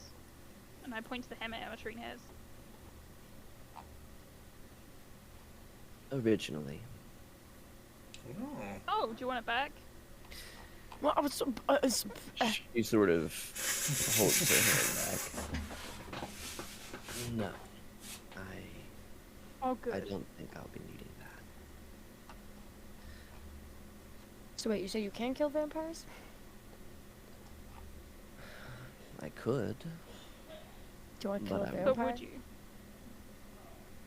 I won't, but I would But, like- support your choice like- and would provide you counsel. But this one like really deserves What about it. weapon? Yeah, they're horrible. They're horrible people. Or a person. Didn't one of them already die? Yeah. Yeah, my mom's dead. Yeah. Her but brow dad furrows. died. That's a rare His occurrence. dad, sorry. Can you like do that? That'd be awesome. Can you uncreate his dad? Uncreate like, or can you just like Can you, make him lose You were his talking about tiny vampire white stuff. Can you powers? just choose not to create the possibility of vampires? Yeah, can you do that? It's already class- been weaved. The classic you Vel said and something about- Alien negotiations. Yeah. But You like, said can something you, about like this happening before and again, Yeah. and therefore does that happen to like every aspect of you, Well, and therefore you could just next time not do that? exactly. Sorry That for is- interrupting. Can I pop up as like a hologram? Like a holograph in the room? You are floating on the water. You can get out of the chair at any time you wish. Oh yeah, no, I'm just gonna. This is funnier. We can have like, okay, rather than hologram, I'm gonna have your face sort of like Sirius Black out of the wood. Oh my god. Wow. Just to remind you, this lovely person has just woken up from a very, very long nap and may not be, completely coherent at the moment. Or not, I shouldn't say that. May not be at, their best. You're just telling us to be nice, right? I'm just asked, yeah. I mean, okay, so would you want to be in that position when you've just woken up from a very long nap and have... I'm in that position every single day I wake up. So, you know what? Okay, listen, let's take it down 3 notches here. I'm down 3 notches. Yeah. I'm down 3 notches. Do I bother you? I'm in the when negatives. you just wake up? No, not you. Everyone who asks us to do stuff. That's who bothers me. Yeah. It just happens the way of the world. Exactly. Okay. If this lady is like a god or whoever and what, it's kind of her job. Yeah. Yeah, she should be fine. Surely she can speak for herself. Like, she can be like, I don't want to answer any questions right now, and then we'd respect that. Like, are you alright to answer questions, this lady? I've already forgotten your name, I'm so sorry. Mason? Avacyn. Avacyn. Oh, Avacyn. That's a great name. So can you kill vampires? That's an okay name. Can you take away the powers of vampires? I mean, she's been up for like 20 minutes. Maybe we should Okay, but like, it's just a question. I'm not telling her to do it right now. I'm just asking if she can. That's like your normal progression of questions goes immediately to that. No. Can you, hypothetically? Okay. She smiles. As long as you hold that, she points to the hammer that Vel's currently holding, or did Amatrine still have it? Amatrine. I think Amatrine has it. I left it with the circle. Did you leave it? Oh, okay. So then, yeah, it would have just been there. The hammer. I would have probably gone and picked it up. This is where most of my power went. And you don't want it back? Just to clarify? Yeah, that's weird. No. What type of like deity, god, right. whatever? So using this, could I kill a vampire easily? Like one blow, kill a vampire. Like, can I like blop its head off with it? No, this tool only creates. Could I create the death of a vampire? Can I take away the power of the vampire? Under proper study, Can I create the power to kill a vampire? Hey, ladies, let's... I really appreciate your... lady and gentlemen, I really appreciate your wanting to kill aliens, because I actually do want to too, but like, let's... Alright. If I was a deity, I would be annoyed by now. You annoyed? Alright. Alien, why don't we just sit and hold the hammer together and just concentrate on it and try and study it that way? Okay.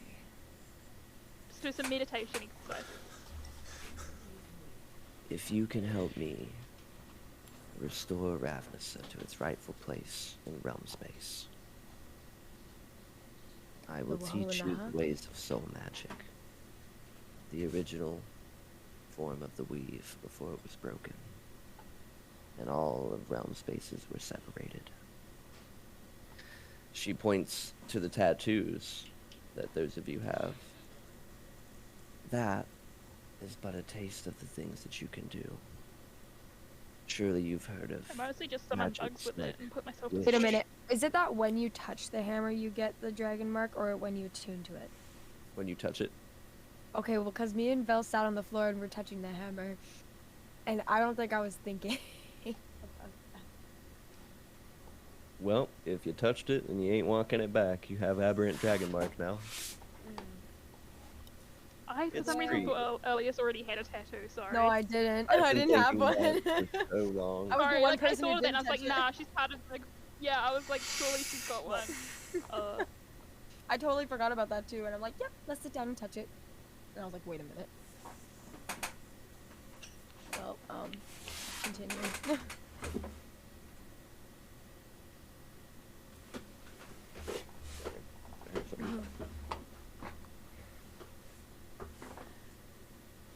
With further training, you would be able to harness magics that people have not seen in untold eons, things that are above mere mortals. If you wish to attain any level of power, she gestures to Elian, perhaps to slay a foe or break a contract. Oh. She points over at you, Vel, to find answers you seek and create I'm sorry, that was funny. It always is. to find those you seek and create new possibilities. Alright, I'm in. Good. But there is much to do, and you have places to see and to accustom yourself with. We do need to swing by the other ship that we left behind without telling people where we were going. To let our friends know we're okay. Of course. That should be within my limited power. Now, I will say that after that, I would...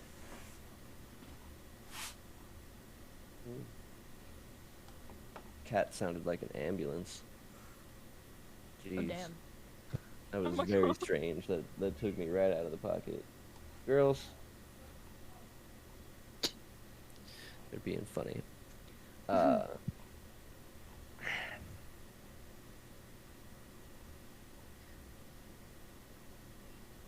need you to drop me back off at Chaos. But to do so, you'll need to use the Planeswalk. A move I'm sure any of you are familiar with that mark. With my guidance, Done and at one. maybe perhaps a little of Victor's, we might begin to train you, as it were. But first, if it's there you're trying to go, one moment. And she's gonna sort of stand up and start striding towards the spell jamming helm. Amatrine, if you wouldn't mind swapping with me for a moment. Of course. I'll pop out. Splash. The feeling starts coming back to your limbs, like, slowly. It's like you've been, all your limbs fell asleep. I'm used to being asleep. When Avacyn sits down, the front of the ship sort of projects this conical or swirling motion of white light before sort of sailing forward in that direction. And this is bringing you up on the top side of the reef in that sort of circular pool area where you left your previous ship. And it's just pulling right alongside it as that sort of sphere of white light dwindles down into nothing.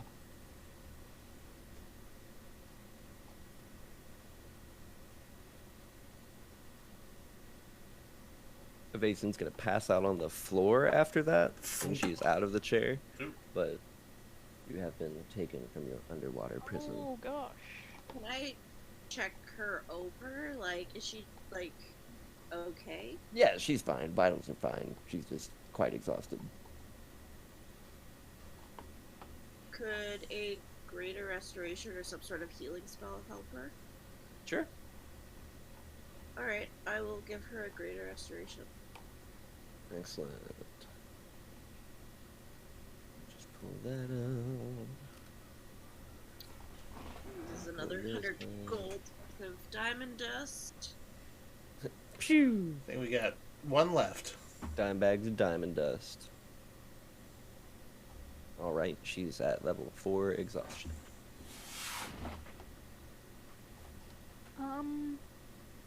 So we're right alongside the other ship, right? Mm-hmm. Just... Anyone still on the top we deck all... would be bewildered to see those left up top. Anyway, you were saying? I was just gonna say, are we all inside, or is there some of us on the top deck? Let's take stock. There were a lot of people downstairs. Who was upstairs?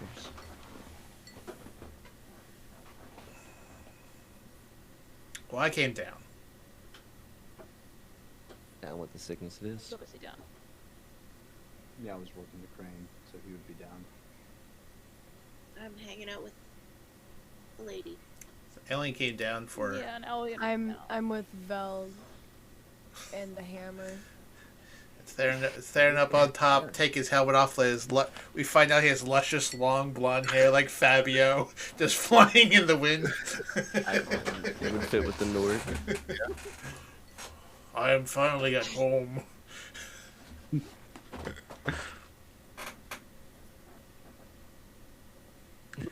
Shouting from across at you, Shane Tailwind there, and who's like, "Mercy, what is that?" Shane! I just know that. Does our ship have enough room for this ever-growing collection of people we keep picking up? Yes. Oh, thank goodness. It's a crew of 15. Maximum crew of 15. We're pushing that number real close. Your sleeping quarters aren't great for everybody, but it has enough. I think we're at 14 people. Who are the NPCs? And a lot of sheep. I know Shane, the Belmont sisters, Anna, and Matt. Okay, yeah. And then Thane and Marie. That's 5. Mm-hmm. And then and Tom and Anderson. we've also got Tom Anderson. Why did I think he was called Neo? Because I keep saying it. And 9 sheep. And 9 sheep. We've got 7 NPCs. 8. Hence 8. Matthew, Anna, Shane, 8. the Belmont sisters, Neo, Thane. You can go over your crew limit, but you will expend oxygen faster in places where there are lack. Kill the sheep. Oxygen. Yeah. You could fit the sheep in the cargo hold. The up sheep aren't gonna count against you. Yeah, and I don't think Neo is coming with us to space. Yeah. So at the moment it's Stranger not an things issue. have We can always happened. kick off whoever we need to. We need to figure out our crew here. Okay. Alright, so... We're just gonna abandon this ship into the I mean, ocean. it's the ship of evil people. They have more ships. They can sail out and get this ship if they want it. Is there any way we can take that bell off and just steal it? Given enough time, maybe. You know what you could do? Chain it, rip it off. Use the grappling hook on the grappling hook spaceship. on the whole thing. We could take the grappling hook I to the whole thing. don't know what the lift capacity of this ship is. I will say that your movement speed becomes 0 when you use the grapple hook because it's a grapple, but both ships become 0. Yeah, the grapple hook is for boarding action. I mean, could Meow just like pilot the ship and then Ametrine fly the spaceship over top? Button says you can't.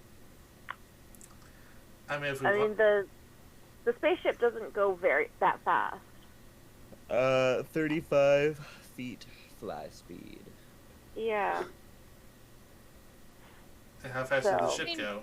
Should we take the ship back to the village to see how the villagers are doing, if they're free? Might get a reward. And They don't seem like they're that rich. If we get pissy, then if they get pissy, we just take to the air. I feel like we don't need to steal from people who've had their literal minds controlled. Well, like, it's not really an okay thing for me. Stealing, We don't rescue people from enslavement and then demand a price. No, but they It's might just, no. offer us something. as long as you don't mention it first, that's fine. No I'm pressuring people So now, who know that you are more powerful than the people that enslaved oh, them. now we have the It's issue of different. slavery. I'm not Well, saying we say not saying we demand money for them. I think there could be a reward, but I'm also okay no, but leaving. like, do you understand the power imbalance? Do you understand the power imbalance of we've just defeated the people that had effectively enslaved them for a long time and they were hopeless against. Therefore, they'll view us as more powerful. So when we request something, How about it's possibly not really seen as a request and more of an order. Do you understand that? We swing by. We say, "Here's your ship. Is everyone okay?" And we go about our ways. And then they say, "Oh, that's fine. Yeah, I'm not gonna say give us money. Don't ask for a reward." I'm not. Boy, I'm the most respectable person here. You gotta look at these other. You do value you value money. I understand. Siren that. raises an eyebrow. No, maybe not him, but Yeah, I trust Theron in this matter. I'm gonna go to the bow of the ship and just look at the ocean. King of the world.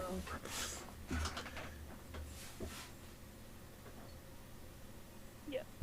Alright. I don't care So where. we agreed that we're heading to the village to drop off the ship. Yeah, I don't care where we go, but we need to go back to the Mintarn HQ and kill fake Thane. True. Yeah, true. So. I think we head to the village, we leave that ship here, and then we take our flying ship overland to Midtown. Fine by me.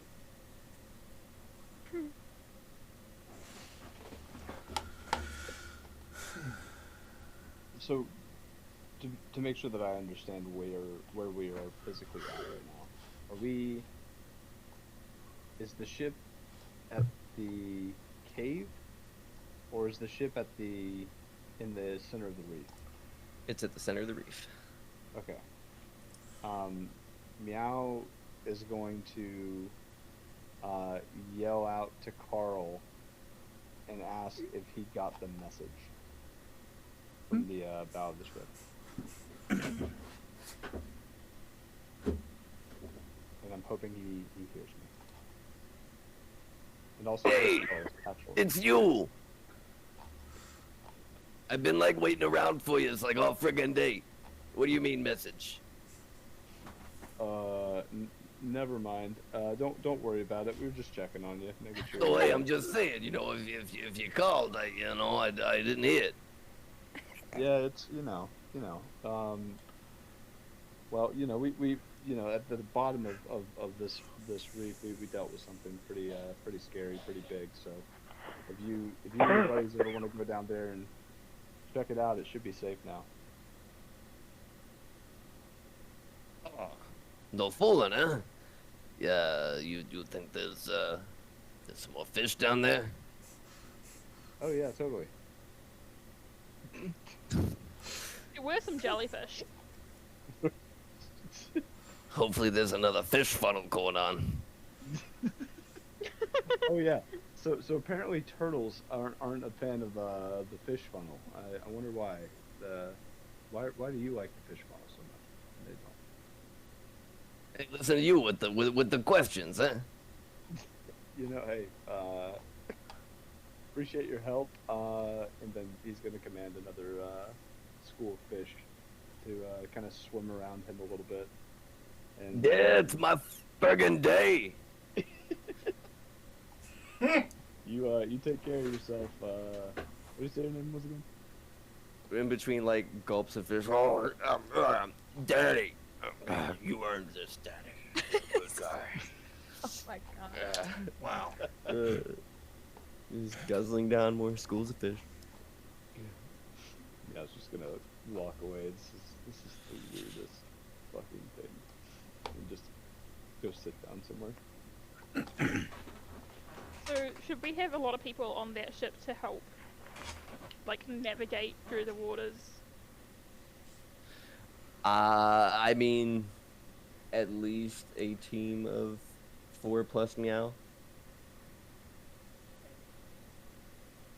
So basically just have all the NPCs on that, I guess. Yeah. Okay. Let's have Marie, Thane, Saber. Little reunion. Shane, yeah, I'm sure they could handle that. Rhea. Yeah. Colt's gonna just pick a spot on the bow of the ship and take his hat off and unbraid his hair and just do Fabio thing himself. Oh my god. Somebody should go up behind him and then they should reenact the Titanic. Oh my god. Colt would not be amused. Wherever you are. Just sing in the background. Long shots will go on. Alright. It's happening now. Back to the hillbilly town. Someone animate that. Okay, so over the next hour, you maneuver the ship back out. Your new spelljamming vessel just buzzing lazily over top of it. Once you get clear of the reef, it's going to sink down and lightly attach, or it doesn't really have to, but either way, it's going to be better if it sails versus fly, using its full airspeed. Because it doesn't technically have a floating speed either. It has no oars, it has no sails, but it's got paddles, so you can kind of like paddle with the big fins. Making your way back to the docks. From just out to where you could see the town of Innsmouth on the horizon, there are a lot of lights on and commotion out in the streets, but it's hard to really see. Sort of pawn approaching. Everyone's sort of like looking up from the docks in amazement as your brig pulls up. None of them look hunchback nor inbred of any sort.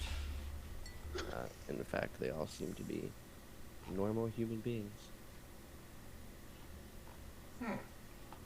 Guys, are you at least mind controlled now? There's just like a big cheer and a bunch of clapping. You guys get to revel in honest to God revelry. Look at that. You guys did a good thing. We should give back their sheep as well. Oh.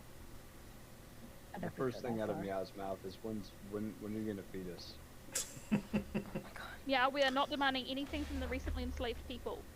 That's your opinion, and then Meow will immediately walk up and ask for food. I'm gonna cast sleep on Meow.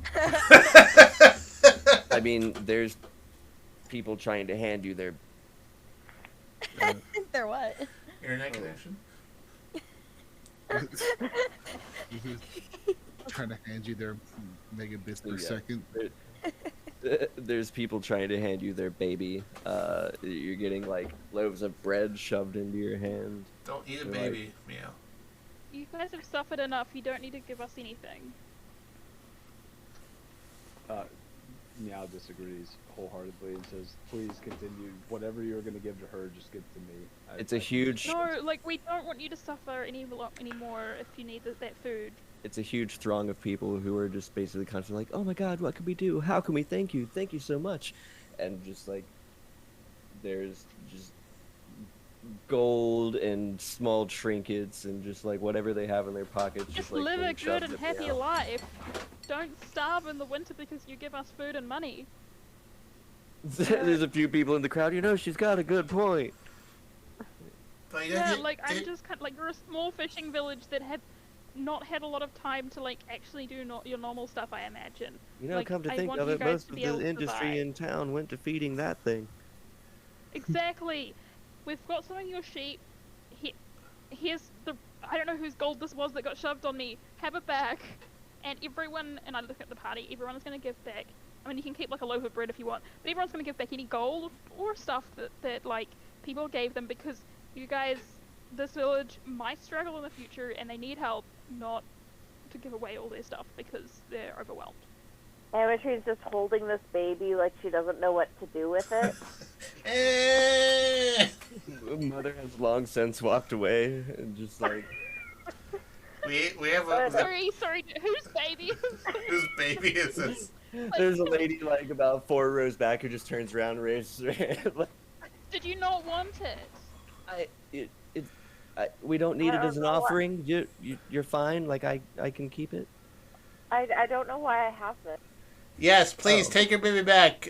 Valhalla does. We don't want to steal your children. If you can't look after the baby, we will find a good home for it. Yeah. But we don't actually want babies as tributes. Yeah, the last time Valhalla came across parents that gave their child away was terrible. I don't want to repeat that. Now The Cancun beatdown. Going over to the closest person to him and from the village and ask if they have any meat. What kind of meat? What kind do you have? Red meat.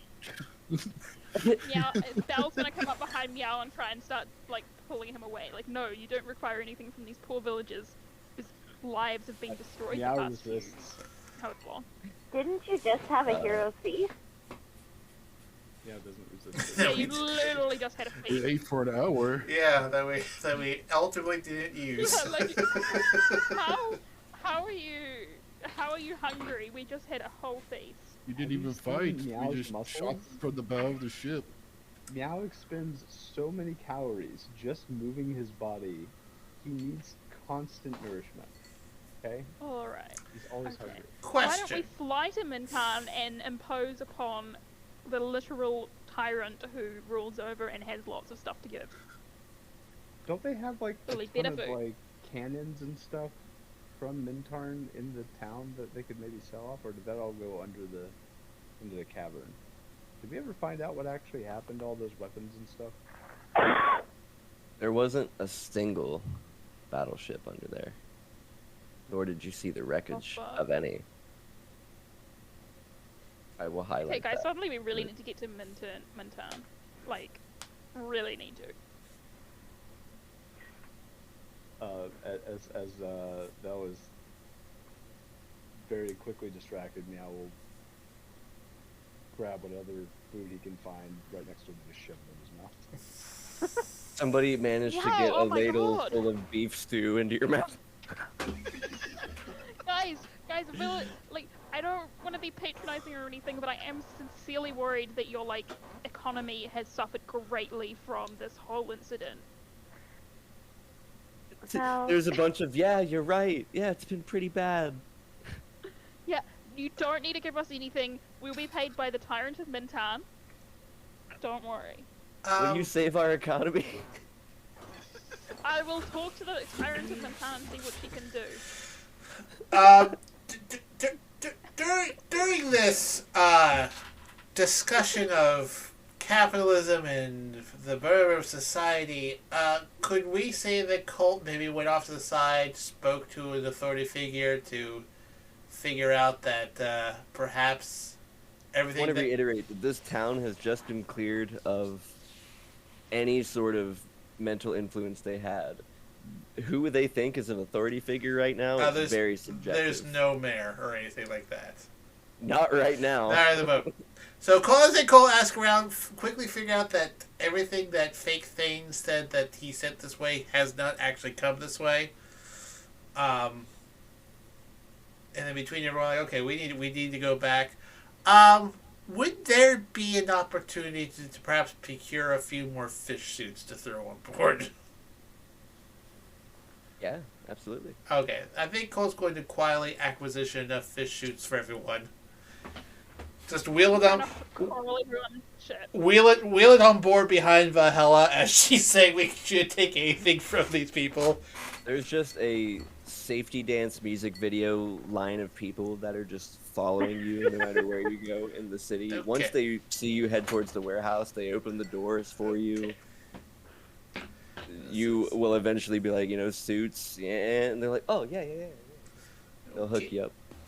We'll throw those on. I'm just trying to corral everyone back into the flying ship. Like, perhaps Meow can encourage the fish to swim by this town. For a harvest of fish. There's going to give a sermon of Talos to all who crowd him. Oh boy, I think the last thing these people need is they're all... It was not us who saved your town, but it was by the will of the almighty justice, all good Talos. And Umberly, like, destroyed the city beneath the sea. In the midst of all this chaos, the lady was there too. A small child, sort of like a almost kind of ragged beanie. He's holding a sort of beat up copy of the Longshots book. For fuck's sake. He looks up at Vel and like extends the book up. I sign it. Kid's beaming. He's got a couple missing teeth up front. He goes, "Thanks, lady." I give him a gold coin. He just kind of looks at it and is like, "Oh." He's gonna start biting it and start walking away. It's like, cool. That was a child. All right. Everyone, we really need to get back on the ship and get to Mintan. Something's about to go down. But we need to get out of here. That cheeky little kid checking the authenticity of gold given her was probably the most money he's seen in like a couple years. You never know. What a griff. You never know. There could have been a Nettie side quest in here somewhere. All right. So, what's the plan? You guys piling back on to the Spelljammer there? Yeah, you go back and figure out where all this military went. Yeah. Speeding along on our 30-foot per round, 35-foot speed. Well, lucky for you, in the user manual that flashed over your eyes as you connected to the Amatrine 416. Oh, I finally read the user manual. Yes, there is a secondary drive option that can basically go up to 1 million miles in an hour. Oh. Probably should be careful of that. Well, that looks fun. I see no problem in just doing that without thinking about it. Well, that looks fun. Ludicrous speed. Oh, excuse me. To travel 100 million miles in 24 hours. So, whatever. Oh, bugger, that might be a bit slow for us. Sounds like if you big do math. milliseconds.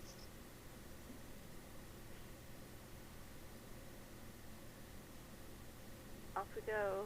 Last I heard, Mintarn. Everyone on board? Or, Mira. And we'll grab a haunch of some sort of meat on his way out. All right. I'll just sigh and look very disappointed at you. The ship lifts off the water. The townspeople all waving goodbye, shouting their thanks and praise. You guys get high enough up in the air that you all feel safe, and she engages the sort of secondary drive, which, feels like the ship's elongating as if it's being stretched across space.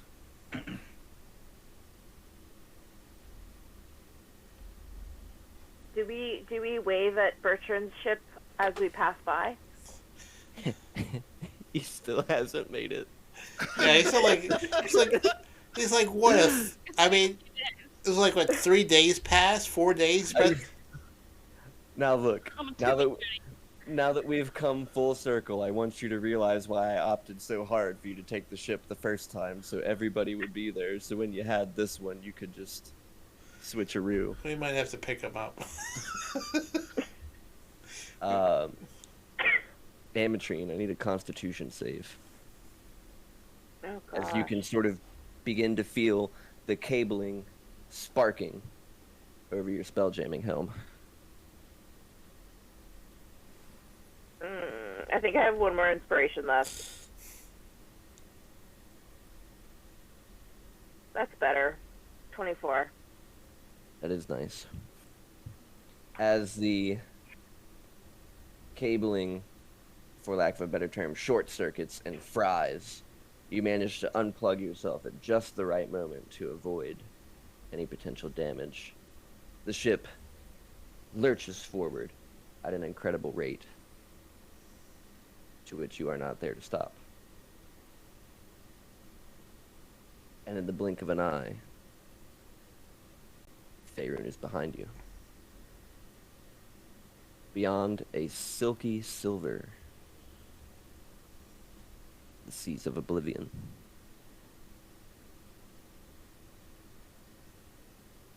When your jump completes,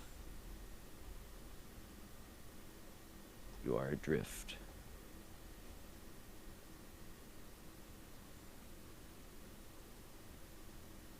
However, echoing across the void, which, by the way, there is breathable air for everyone. I will explain that later. You guys can breathe. Echoing across the void, you can hear a sort of beep, beep, beep, beep, beep, beep, beep, beep, beep, beep, beep, beep. Did anyone know Morse code?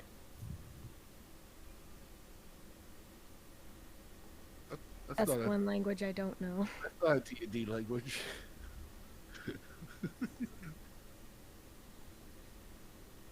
Meow. SOS? With your proficiency in water vehicles and/or sailing knowledge,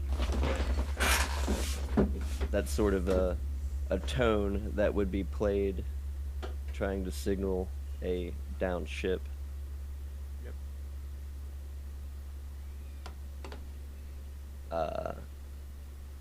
Just maybe a few football fields away, a black speck on the distance. Doesn't seem to be moving. But just following the dings, a message seemingly being broadcast from a very loud magic mouth spell. This is an automated alert. The following vessel is property of Champ Gallahan. If found, please return to Gallahan Estates, located just northwest. Where's home again?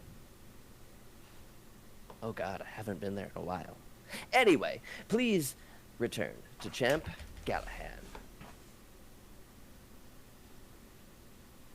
And that's where I'll leave us off tonight. Oh boy. Adventures in space! Space! So excited for space! Oh God, Jordan, are you setting up Andrew to come play with us with that? You'll have to find out. This is so fun. I'm so excited. This is awesome. Okay. We are going to go and raid another channel. Yay. So... Well, I'm gonna pop off like right now because I am so tired and I have to get up early tomorrow. But Same. I loved all of it. Happy 1 year. So fun. It's awesome. I love it.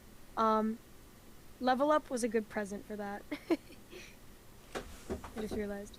Get to do some awesome slaying. To be clear, you guys will be able to go right back, but this is a astral sailing tutorial. This is so fun. I'm excited. It's gonna be awesome. Maybe we'll use our Hero Feast ability next week. Okay. Good night, guys.